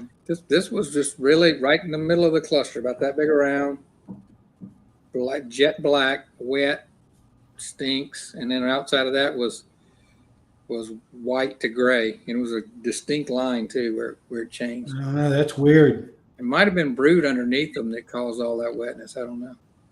Like I said, it was a strong colony. They'll clean it right up for you. Yeah, I've got one that just lit my ass up when I was in them. So I'm gonna go in and the next time I'm out there, I'm gonna go in and take that queen out. No doubt. And maybe I'll give them the disease to brood. No, but yeah, here's my plan on those. They're really mean, and so what I've decided to do, I went through looking for the queen. And all I was going to do was cage her. I wasn't going to kill her because I don't want them to go lay and work her. So what I was going to do was cage her and then come back and kill her in a few weeks. But now I didn't find her. So now my plan is I'm going to do a shook swarm with them. And then I'm going to put a queen excluder under the bottom. So when they go back when they fly back and they go back in the entrance, she won't be able to get back in. And if I don't find her while I'm shaking them out, I'll give them an hour or two, and I'll go back and pull the bottom box off, and she should be under that queen excluder. Right. I saw Blake Shook do that at Texas Bee Supply That's a good way to do it. And it worked okay. And then when I pull the brood out, I'm not giving them any of their own brood back. I'm going to distribute their brood among the other colonies. I'm going to take some brood from my gentle colony and stick it in there, and that's all they're going to have to work with for a queen cell. I wouldn't try to introduce a queen to the mean bees because they're liable to kill her. I'd break it down to youngest. If I happen to find a queen cell, I might give it to them just for the hell of it. But I'm just going to give them some brood, young brood and eggs from a gentle colony, and they're going to get one frame, and that's their one chance. Yeah, even if you have to move the box to get rid of them old bees, don't Mm-hmm. See that, Bob? Yeah, you just leave it in the notes. So I've actually got 2 colonies that I'm going to do similar to, but this one's a big, huge colony. Their top box was wall to wall honey, so I took half their honey away and stuck it in the freezer. I left them with half of it, but so I'm just going to use that for splits. But yeah, I got no use for those things when I just I smoked them and smoked them and smoked them. They didn't care. They just kamikazed me for the 30 minutes or so it took me to. The other thing I did was they had a bunch of drone brood, so I just pulled it up and took my hive tool and just scraped it all down. I wasn't giving them any. Yeah, that's a good idea. I'm not letting them. You don't want those drones flying. No. Yeah, you may have to break out that pipe tobacco. Pipe tobacco, okay. Will that calm them down? It'll make them sick. Oh, will it? Okay. And while they're puking, then you can look for the queen. Yeah, it was crazy. But I was like Darth Vader killing all those little ones in the Star Wars, man. I wasn't letting any of them live. Any of the male children had to die. So a couple of years ago, Phil, I had a black queen, a pretty dark queen, and I could never find her. I even had her marked when I first got her. I marked her. She would, as soon as I opened that box up, there was sometimes a honey when they do their honey ring, there's a little lip kind of. She would go underneath that lip every time I opened that box up. I finally figured it out. Yeah, those black ones are hard to find. The ones that are really hard to find for me are the tiger stripe ones because they're just. Oh yeah, that's even worse. Blend right in. Yeah. Yeah. I found one when we were doing our inspections, and I was like, "Wow, I can't believe I saw her." Just happened to see her. But this queen would hide instantly. As soon as I took the cover off, she'd be hiding. She was a good queen, but she just didn't want to be found. And finally, I put the frame sideways, and I said, "Oh, there she is, like underneath the honey, tucked in underneath the cap." Good women are kind of that way too, Tom. Yeah. They're tough to find sometimes. Yeah.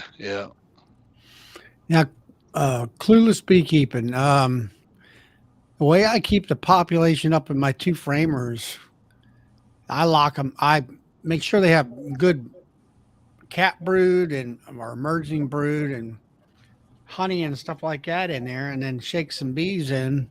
But then I lock them up for 4 days, and then they lose their memory and they stay there.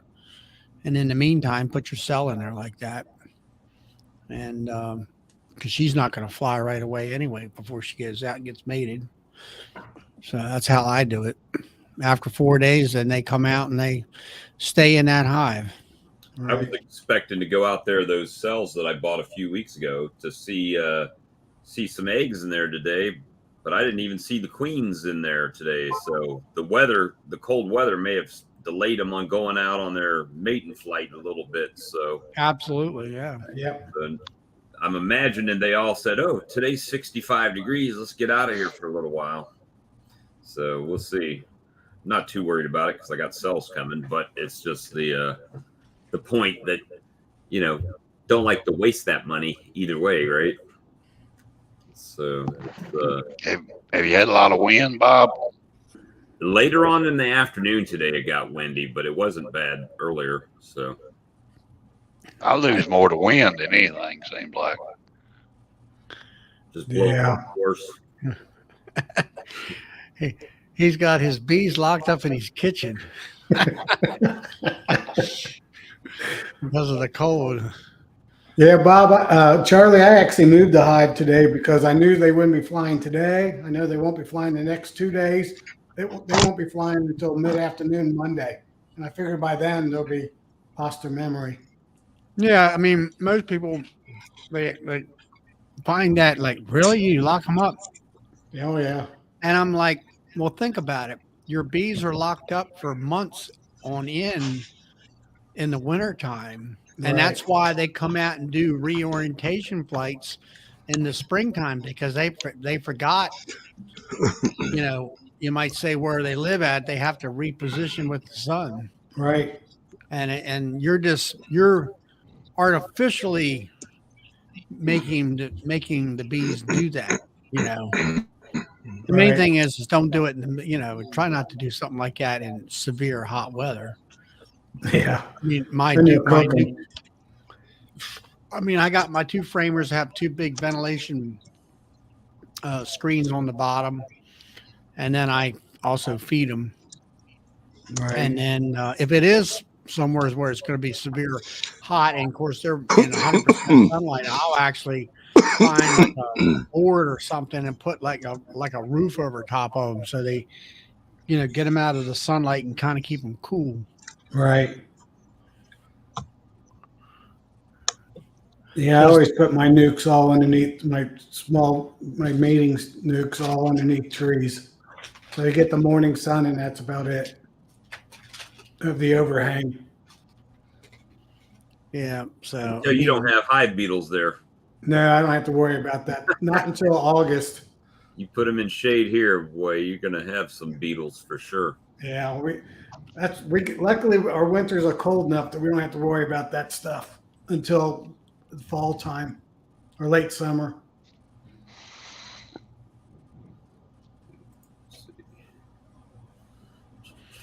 Lamar, heifer queen is made how long before she starts laying? Well, A week usually.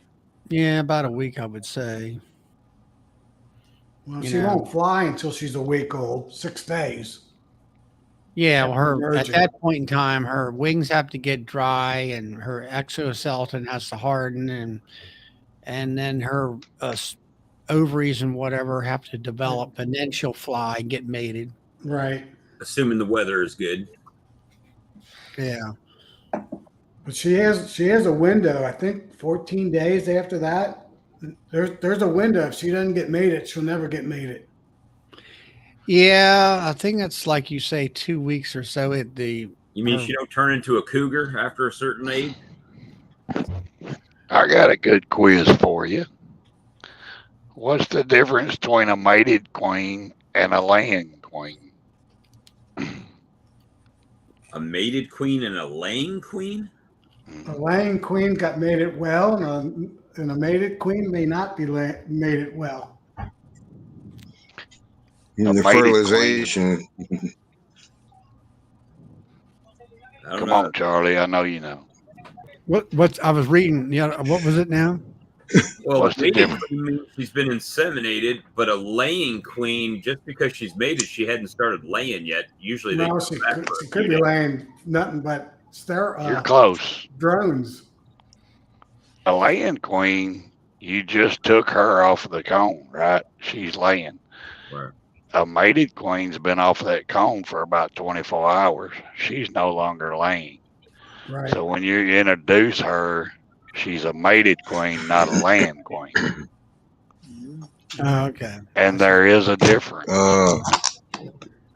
Because you can swap out a laying queen, just play swap-a-roo. I've heard that you could take two laying queens and just switch them in that. But that mated queen, not necessarily. It might take her a little bit to start laying, so you wouldn't want to do that. Right. Okay. Right, and depending on how long she's been out, it might take her a day or two before she starts laying. Right, and you don't want to play swap-a-roo with her. But you can go over to a box and grab one laying queen and go over another one and just swap boxes if you wanted to. You never know. Now, clearly, yeah, it says here, I understand what he's questioning. That have you ever kept a working, viable 2-frame nuke so there is resident bees those will never leave. Yeah, I do that to give that one a cell. Yeah, I do that all the time. You start that out in the springtime, get them that you start out in the springtime, you got your bees and stuff, you lock them up for 4 days, you put that queen cell in there. And by that time, I'll say the queen cell is hatched and she's not going to fly out anyway because she can't. And then you open up that hive and then she goes out and gets mated. And then she comes back. And then, we're talking a 2-week process here. And she'll start laying. And you can leave her because it's a full size frame. She can lay for another week or more. And then let's say you want to take that laying queen and put her in a nuke, some other hive, a nuke or whatever, or you sell her. Those bees are not going to leave. They're just going to stay there and take care of that brood and all. So there's new brood coming on that's going to get capped and hatched and all that. And all you got to do is go in there and give them another cell, or give them what do you call it? A virgin queen.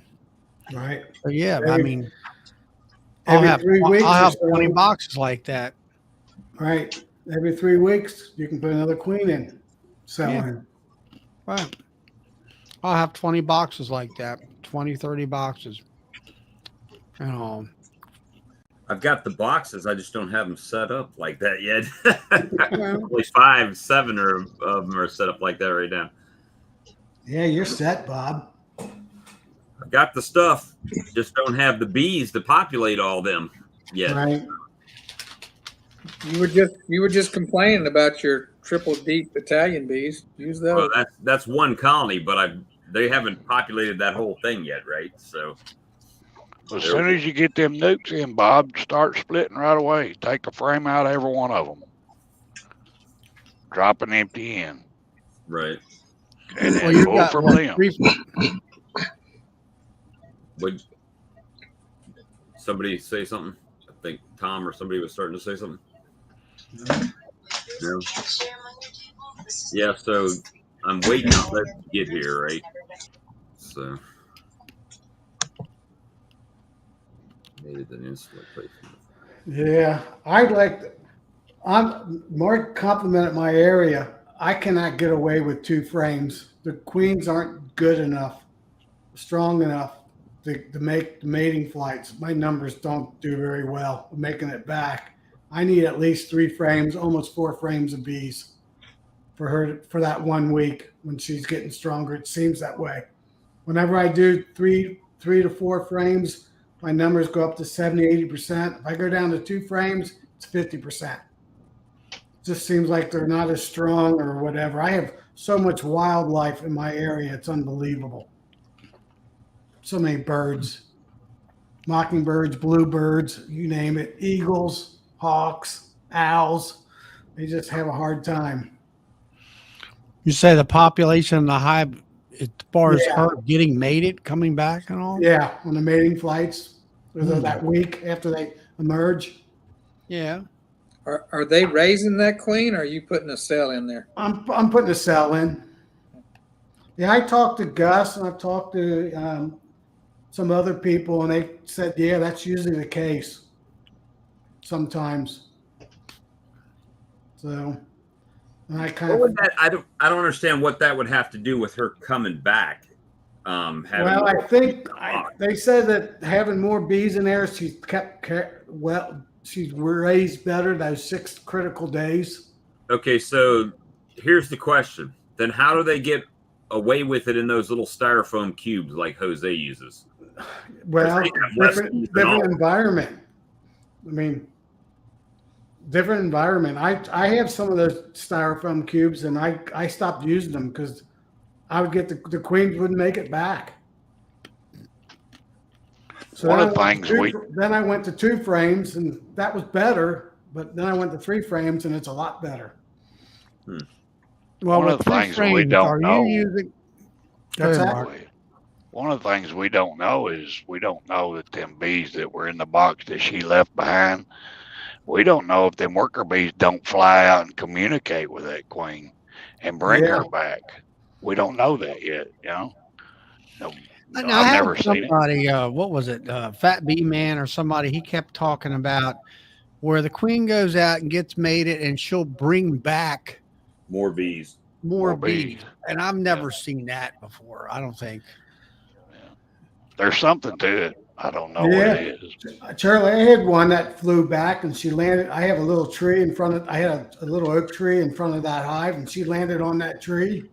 And that within minutes, she had a whole swarm around her before she flew into the box. I actually watched her fly into the box, and all those bees went right in with her. Last year, I had one returning. It landed on the hive stand in between a bunch of colonies. And like she just gave up. Well, it's somewhere around here I'm supposed to be, and she just landed on the hive stand, and it was like, okay, I think you go in here. So I was standing right there, and all of a sudden I saw there's a queen here, and then all my hives were all right there within feet away, and before you knew it, there was a whole cloud of bees right around her, and then she flew into the box, the nuke that was right there 5 feet away from her. That's what he's saying there, that he's seen it with a bunch of bees come back with her. well, hopefully they're bringing bees that aren't already in my yard with them. Yeah, these bees came from my other hives, so I know where they came from. Yeah. How late you going tonight, Charlie? I might go as late as 11, and that's it. You got to work tomorrow? Yeah, I got to work. Why? Just curious, because I was going to try to work bees tomorrow, but it appears it's going to be cold and rainy, so that's not happening. Mm-hmm. Yeah, I'm working on horizontal hives tomorrow. My friend gave me 2 big wooden boxes. I mean, they're twice as deep as they need to be. And I'm going to be cutting them in half and starting to make 4 horizontal hives, 82 inches long. I'm going to make them 3-frame mating nukes out of it, whole row of them. That's my game plan. So Turning your horizontal into you say you're gonna degrees. get rid of the deep laying hives, or what? What were you going to do with your hives? Well, I'm making a horizontal hive out of an 82-inch long box. Oh, okay. And I'm going to go every 3 frames. I'm going to put a follower board in and make a hole in the back of it, and make, I don't know how many I'm going to fit in there. Probably a whole bunch of them. And that's going to be my mating 3-frame nukes. And if they get into, I just pull the follower board out and make it into a 6-frame. If one doesn't make it, and keep going. Yep, that's what I do on a mill.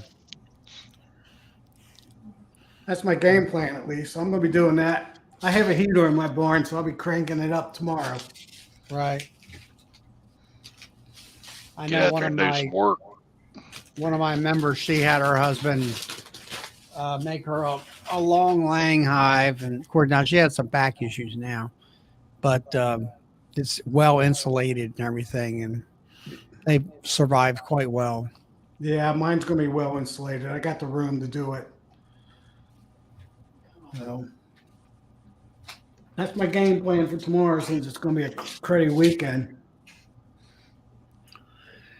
Well, here it's supposed to be in the 40s or something like that. So Yeah. far, I mean, it was supposed to rain this afternoon, but it sprinkled, and that was about as much as we got, which didn't hurt my feelings any.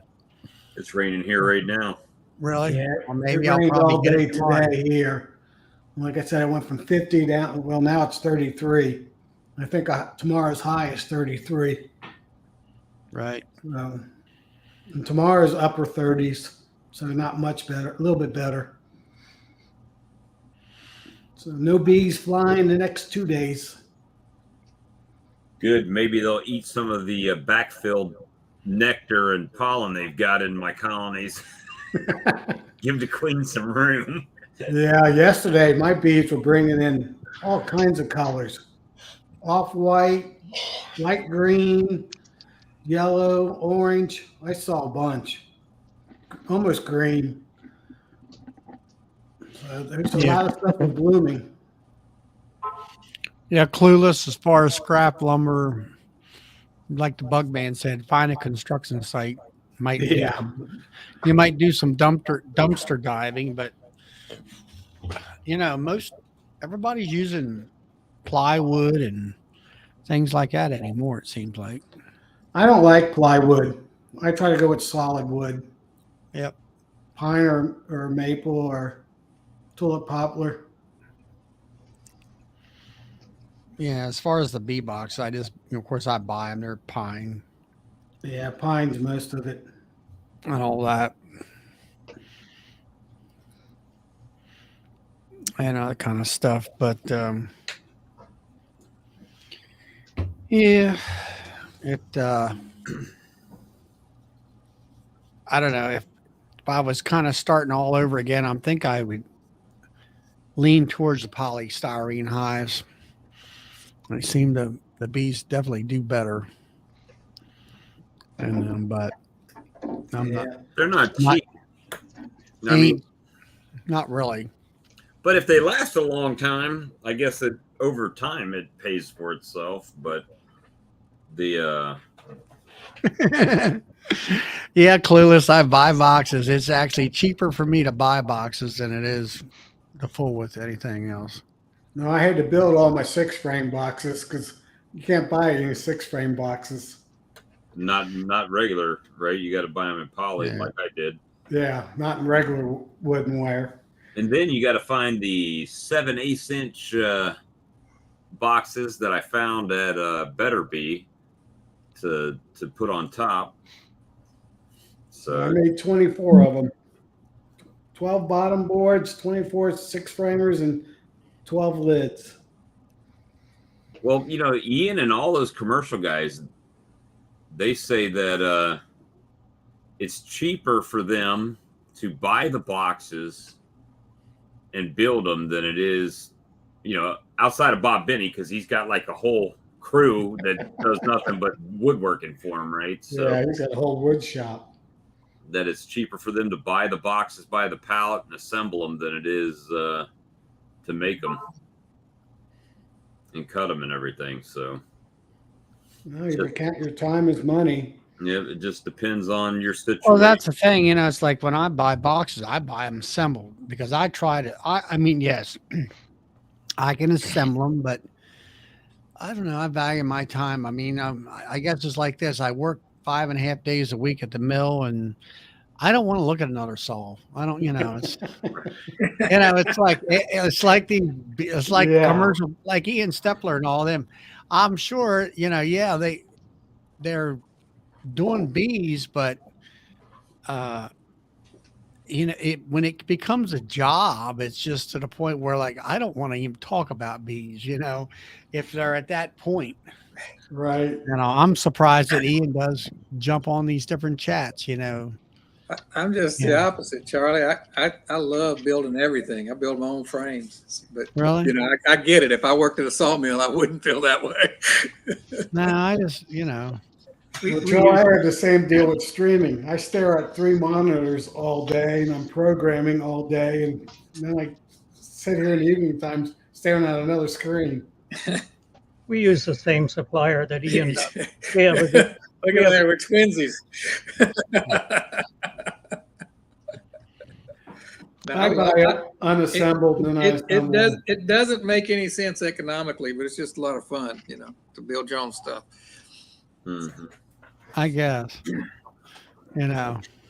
Yes. People ask me that all the time. Don't you work? You would work. I'm like, no, I work 6 days a week. I don't want to hear no more. You don't want to. I like to be. That's what my bees are for. My bees are something totally different. I like to go play with my bees, in the summertime. I'm the same way when it comes time to take a vacation, Bob. I don't want to go nowhere. You don't want to drive for sure, do you, Mark? No. I just drove 3,000 miles. I don't want to drive. I don't want to drive to the mountains. What are you talking about? Yeah. Yeah, that's the thing. I'll tell you. I mean, when I do go on vacation, or let's say go down to Hive Life, that's about I don't know, 7-8 hour trip for me. And I think about like guys like you, Mark. How in the world do you stand driving? Get in that truck and just go, go, go. And then you got all the traffic to deal with and all the nuts out there driving. Idiots. It just, I don't see how you stand it.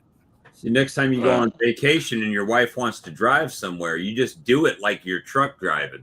You make her sit there and don't stop and just go straight through and don't stop unless it's time to fuel up, right? And she'll get broke of that habit real quick. Yeah, I think we're just gonna stay home this time. So just hammer down. That's it. Don't get out of that seat. That's the only way you can make any time is stay in that seat. Then when she says, I got to go to the restroom, just hand her a Gatorade bottle. As far as the idiots go, you just got to be cool on the stool. That's all there is to it. Just be cool on the stool. Yeah. Don't get overheated. I could drive the truck until I got into a city. Then I'd go crazy. I couldn't take it. Just focus on what you're doing. Or had to back into. I see some of those places that you guys have to back into off a side street, and it's just like, just barely enough room for the trailer. They didn't read the truck driving manual when they tell you need 4 lanes to make a turn, right? And you got 3 or 2, and it's challenging.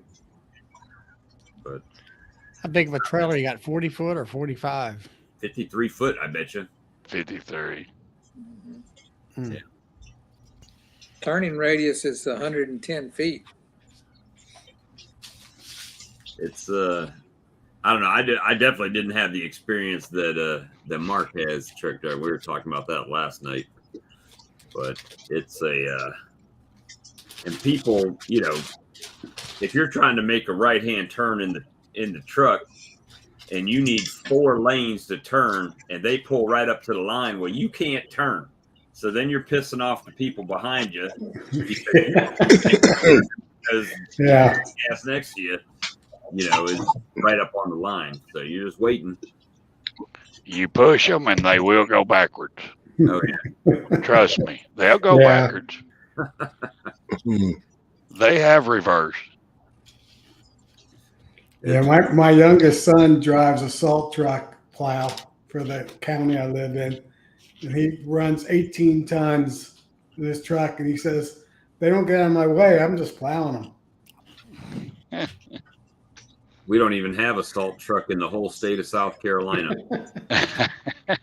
Sand trucks, that's what they got here. Yeah. What do you use? Road Raiders down there for snow, right? Well, they closed the whole state down now I grew up in Iowa, right? In Iowa. Yeah, you know snow then. And I was born in Ohio. So then I get here, and after we moved here from Germany, literally if they said it's supposed to freeze tonight, they would close school tomorrow. It's like, we're not going to school because we're not putting the school buses on the road. That's how they do it down here. Where'd you grow up in Iowa at? Oh, I was in Cedar Rapids. Okay. So back in the late 80s, I flew down to Hemingway, South Carolina. Oh, I'm sorry. It was like nobody on the roads. It was a beautiful day. I got there about 11 o'clock in the morning. They told me they had 4 inches of snow, and it was a snow emergency out. We don't need that much. If they call for a half inch, it's done. We're through. Yeah, they said it was like the biggest snow they've had in decades. Yep. All the stores will sell out of bread, milk, water, everything. Everything. We'll lose power. I mean, it's like the dumbest thing ever. But they don't learn. I mean, modern places, what they'll do, they start putting all those utilities underground, right? I still got the poles with power coming to the top of the house, going down the conduit to the box. You know, it's like they don't replace that stuff. I guess it's job security. When we get a hurricane and all the power goes out to millions of people, they're like, well, we could bury these. That would be work. We'll just go ahead and stick them back up on the hole. The salt shakers. Yeah, we don't have any of that stuff down here. Yeah. And then we get the hurricanes, right? Wind warnings and all that stuff. But that's not that, you know, I think Lee and those guys down in, and maybe even Ed, you guys might get it from the Gulf too, right? When there's a hurricane coming in. Every now and again we do. Yeah. So it's not. Shoot, I go out and play the Category 3. That's it. Make sure your boxes are strapped down. That's about it. I bet you get good fresh seafood there, though, don't you? Well, you get some pretty good fresh stuff. Yeah. It's even fresher when you catch it yourself, though. See, it's 2 weeks old by the time we get it. And froze. That's one thing I like about South Carolina. Where I'm at in South Carolina, I'm about an hour, a little over an hour to the coast. And I'm an hour and a half to the mountains. So I can go either direction. Yeah. You know, you start talking about frozen seafood. That I worked as a shrimper for a while in my youth, and all the shrimp we brought back in, all of it was frozen before it got back to the dock. Yeah, and that's the way they kept it, and they ship it out from there. Right. They put it on ice, Ed, or what? No, they actually, we had freezers on the boat. You put it in the freezer and it hard freeze it. Really? Now, some of the old timers might have had ice. You know, they had an ice machine where they threw ice on it, and it wasn't frozen. But the majority of it's all frozen when it comes in.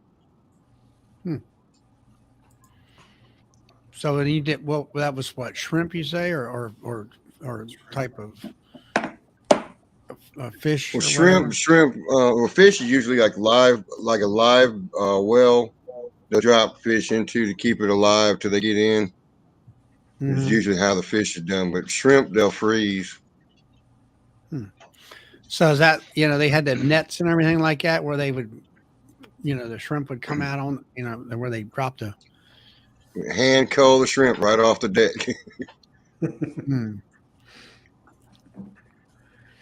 It's fun till you ran into a scorpion fish. That thing tear you butt up. And what, they have a scorpion fish have a stinger or something, or what? It's got a stinger, a little bit of venom. Depending on your reaction, you can be anywhere from two days to 2 weeks with a swollen arm or hand. You can't function. Really? It's like me doing a cutout. Yeah, really. But that's after 200 or 300 stings, all right? Yeah, true. That was no fun. I fished about 2 weeks ago. I took 20 to my head. How's that? Hand grenade. Go to the grocery store. I love Most using the time I go to the restaurant anymore. I saw a thing on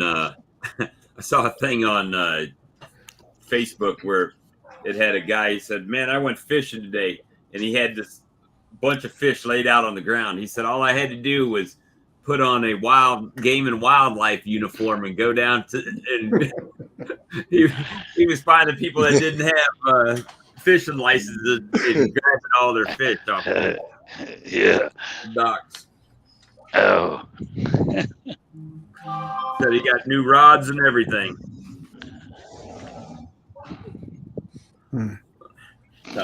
Bruce wants to know whether a scorpion fish is a rockfish. A rockfish up here is more like a striped bass, I think. You know. Yeah, I don't think they're the same thing. Because a scorpion fish could be anywhere from 1 inch to 2, maybe 3 inches in length, and it's a bright red fish. Mm. If you're not paying attention, it's got color, and you'll run right into them.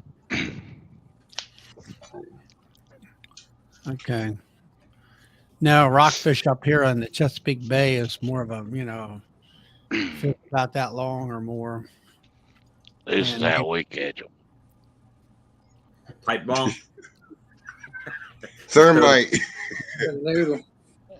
It's a noodle. Yeah. Pool noodle.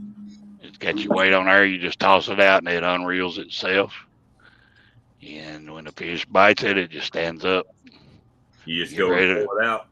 Yeah, you get ready to pull them up. You just reel it in. Stick your hook in there. Throw it in the basket. Nice. That's a short trot line, man. It's a jug actually, but it's Yeah. easier. Right. I run 60 foot deep with them things. That's how we fish up here, but it's through the ice. Yeah. Yeah. Float, line, I don't think- same deal. And where I live, there's not very many places to fish. I don't think That's jug a real- fishing is legal in Texas, but I know you can't fish with the automatic reels like you can in Louisiana. We call them yo-yos. Yeah, we use yo-yos here. I love them. You can't. Yeah, I do too, but you can't use them in Texas. We What's hang a them on yo- the cypress trees. Oh, my parents live on a lake, and you just hang them off the pier, and you just walk out there and pull them in, rebait them, drop them down. You don't have to get in the boat or anything. Right. Yep. What is it? I mean, what's it? Automatic reel? What? It's a Call yo-yo. them- they Hold call on, them man. I'll yo-yos go with get current. one of them. I'll show you. There you go. He's gonna. I got There goes Mark. My boat's right out I'm not a here. fish- I'm not a fish guy.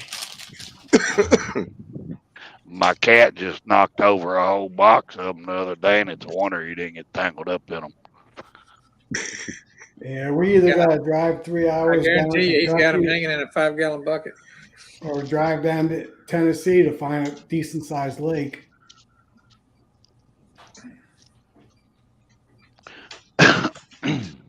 Yeah. Charlie went Didn't know this was going to be a fishing channel. Right? And Hey, they're when I was talking about my 6 framers, when I put 3 of them together, one big issue is if one of those queen dies, they will not know that she died because there's enough pheromone from the other 2 queens. You got it hanging in a 5-gallon bucket, Mark, like a good Southern gentleman. Yes, sir. It just hangs on a limb like that with a piece of wire. You bait your hook. Put your hook on it, get bait on it. This snare's kind of rusted up a little bit, and you pull it, and then you set your trigger. It's like a trap. When he bites it, it pulls him up, keeps tension on it. Time you get to him, he's wore out. He's sitting at the top of the water. All you gotta do is net him. So it's a spring loaded pull back type of thing. Yeah, it keeps tension on him all the time. That's neat. Unless catch a real big one and it just rips the insides out of that yo-yo. Yeah, I've done that too. Yeah. You get a catfish over about 10 pounds and it'll just tear that yo-yo in half. Yeah. I make a lot of my jigs. I've got lead pots and molds and all that stuff. I bet you Mark goes noodling too for catfish. You do? I wouldn't do that. I've done that when I was younger, when I did some work down in South Carolina. There's too many snapping turtles where I grew up. Just putting your hand in holes. And I ain't gonna stick my damn I don't hand mean in the holes. little ones. I mean the loggerheads. Yeah, snapping Big turtles, ones, like this big. alligator Take snappers. your fingers They off. take your arm off. Yeah. Yeah.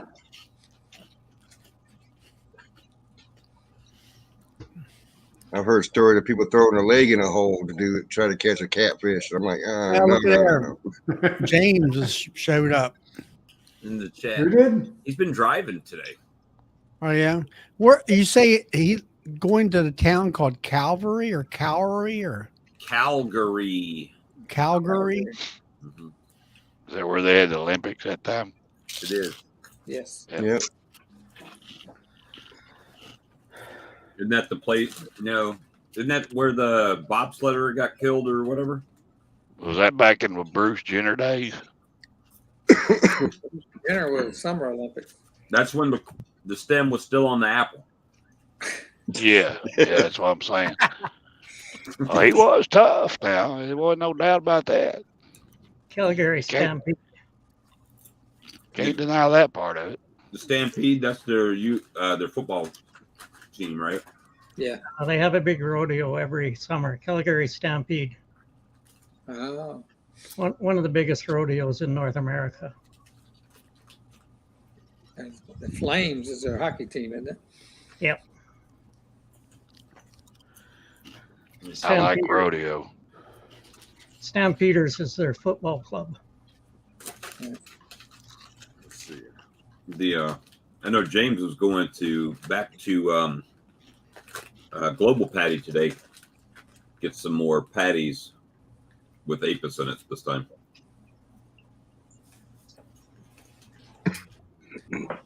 Cajun Homestead said you got to put them on flexible branches. It works even better. You're talking about a set hook. You put that on a cypress limb. But what we do on that is we take a cane, a big piece of cane, about 10, 12, 15 foot long, whatever, and just drive it in the mud and then set it at the edge of the grass line with a yo-yo on it. Limb lining. Don't have those big catfish we have down here, like 40, 45 pounders. I know they probably got them in Texas. Yeah. They got them in Louisiana for sure. Like in Mississippi River, they got them as big as a small car. Yeah, the Ohio River has some big ones. Yeah, the Ohio is about as big as the Mississippi, and they run together, right? Right. 200-300 Out there- pound cats. Big blues, big flatheads. Yeah, out there in Lake Travis, I think when I was living out there in Austin, they pulled a 120-pound cat out of the Lake Travis. That's a pretty good sized fish. Yeah. I think the biggest cat I caught was probably about 40 pounds. That's a big one. Yeah, big enough. This is about the latest I've seen you on here, Tom. Yeah, well, You get out at like 10 o'clock. yeah, we're past my bedtime. So I don't have to get up tomorrow morning.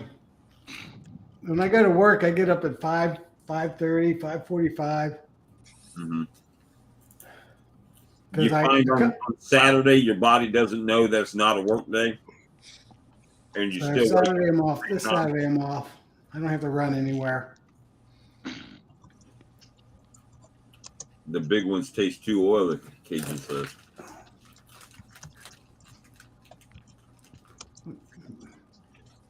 Well, y'all, I'm gonna cut out of here. Go get a bite to eat. I'm about ready to. Yeah, I'm just about ready to call it a night here. All right. So, Doug, you're in Saskatchewan, is it? Yep. I'm looking at the map here, is why I was asking. West Coast, right? I'm right. No, he's right next to Alberta. No, I'm right next to Manitoba. Our honey house is about a mile from the Manitoba border. That's where Ian is. Okay. And we're about 50 miles from the U.S. border. So you're down at the bottom. Yep. That's dead center. You're down. Can I come up there and deer hunt? Where about you at there? You're about end up in jail, I'm afraid. Are you close to Cardiff? Cardiff? Yeah, Cardiff is a little bit south and west of me. We're Oxbow. You see number 1 highway on your map? By Mooseman? No, We're just no. south, I see Mooseland. Yeah, I see. Yeah, there you. Oh, okay, there's the one with a leaf on it. We're just south of Mooseman. Okay. So their apiary is the size that James wants his to get to, right? Right now. Yeah, it seems to be. James he wants to get about what you say yours is what 600 hives, something like that. Right now we've been holding between 300 and 400. Okay, that's what James wants to Yeah, do. James wants to get 350-ish. Yeah. But we're ready to expand. We've improved the honey house. Got a bigger truck. We're putting a crane on the truck, making it easier, and then we'll probably double our size here in the. So now, are you doing honey as a business, or I mean, Yeah, honey's as your main source of income? I guess is what I'm saying. yeah. Right now, like we produce 60 to 70,000 pounds of honey a year. That's our Right. That's a lot of honey. Yeah. mm, You have a cow and extractor unit or line and all that. yeah. We have a 60 frame air cow. What kind of boom do you have on your truck? We haven't got it yet. It's coming from Spain. It's one of the, I think you call it an apajumba or something like that. I've never heard of that one. It's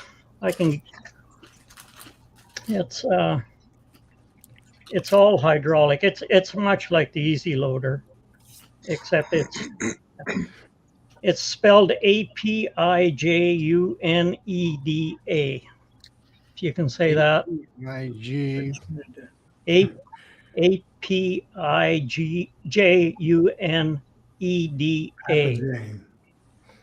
Apajumanda or something like that. Yeah. Applejohn. Yeah. Is it cheaper? Yeah. Is it? You say APIG or J? Apijuneda.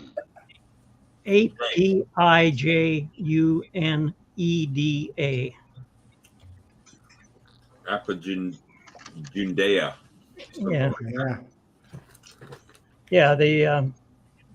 It's about $20,000 cheaper than the other one. Yeah, that's a savings. Canadian dollars. Greens for beekeeping. What's that? Yeah, I just pulled up the website. It says cranes for beekeeping. Yeah. So we're waiting on that to get here. We're hoping to have it by the time spring comes when we start opening hives. Apajunda. Now, do you keep your hives in a shed in the wintertime? No, they're all outside. Wrapped winter losses were maybe 10 to 15% on an average year. About the same as the people that wintered them inside. But we figure it's a lot less work, when the guys wintering them in. Hey, you don't have to pick them up twice. Well, at least twice. Yeah, usually they move them in close, then they move them into the shed, then it starts to warm up. They have to move them out, and then they move them again to their yard. 4 times. Yeah.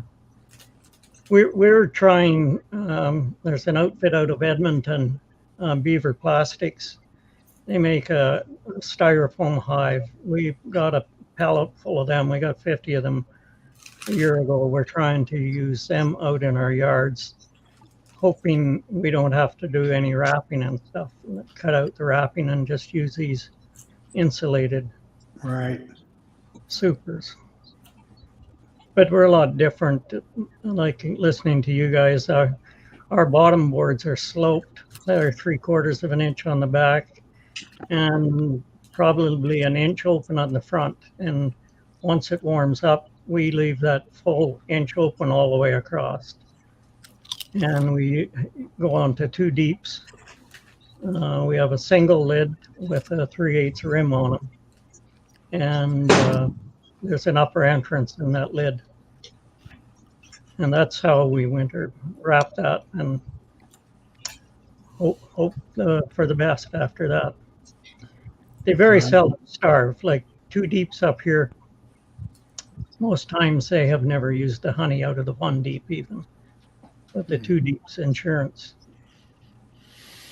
That's because of the insulation and all.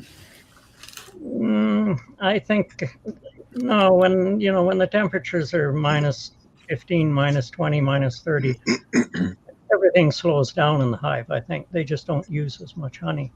Right. The only time we'll have them maybe starve, you might get a spell where it's too cold and they can't move from one frame of honey to the next. That's when we'll see starvation here.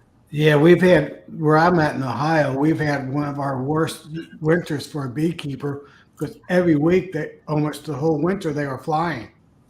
So they're eating up tons of stores. Yeah. Yeah, ours won't fly. Typically on our winters, we at least go through from Christmas, middle December, all the way to about middle February, and they maybe a week or two, but not this year. So do you know any, James, he's looking for an extraction line. And you know any good used extraction lines as far as let's say a smaller unit than what you have, let's say a 30 framer? No, a couple of years ago, there was quite a few of the Cowans come up for sale. They changed the regulations up here. To have a honey house, it has to be inspected, and a lot of the older beekeepers weren't going to upgrade their honey houses. Just decided to sell. Lately, I haven't seen much for sale at all, actually. So it sounds like to me there's lots of beekeeping up in Canada. I mean, yeah, there's quite a bit. Like, we're small. There's a couple of guys close to us. They're running 2,000, 2,500 hives. That's probably the average size of the beekeepers up here that are into the, raising bees. So you have much of I'll say the backyard beekeeper level beekeepers out in your area? Starting to get that way. The last few years, that's getting to be quite popular, actually. We don't have any really near us. We're pretty isolated where we are. Nearest beekeeper here is 40, 50 miles away. Wow. What is y'all's biggest nectar flow like? Oh, canola for sure. Canola. Yeah. Our country's yellow come July. Yeah. It's good and it's bad. It's something you've got to get out of the hive and into the barrels pretty quick because it crystallizes in a hurry. Oh, yeah. Once you get it into the barrels, doesn't it crystallize up even then? Oh yeah. We supply to a few stores and stuff. We keep barrels on hand. We'll melt down. We've got a big tank with water in, and we heat it, melt the barrels down, and pump and bottle after that. Mm-hmm. And we have to be inspected. We have a government inspector comes and has to go through your premises and license you. Yeah, I know Brad, he said that he didn't bottle his own honey because you had to be inspected like that. And he takes it to a bottling firm, I guess you would say, or a business. Yeah. And does it that way. But we did a big order a few years ago. We shipped a bunch of creamed honey over to China. We have a big show in Regina here. They call it Agribition, and we had honey in there. And then through that, we had quite a few contact us through Chinese people looking to buy from us. But we only did it the 1 year. It's a bit of a pain too. You have to be a certain quality. The government inspectors come and they go through your creamed honey, make sure it's all to a certain standard, labeled to a certain standard. Your pellets have to be out of a certain material. Bit of a headache. so you said creamed honey in China instead of you wouldn't come from you. Yeah, they wanted creamed honey, so we creamed it. All right. All right, guys, I'm going to be signing out. Yeah, me too, Tom. Yeah. Got some physical work to do tomorrow. Building horizontal hives. Yeah, it's Everybody 11 good? here. So, yeah, well, good to see, meet you, Doug. Come on back. And Yeah. we're here every Friday night at 8 o'clock Eastern Standard Time. Yeah, I spy on you every now and then. Okay. All right. Well, Night.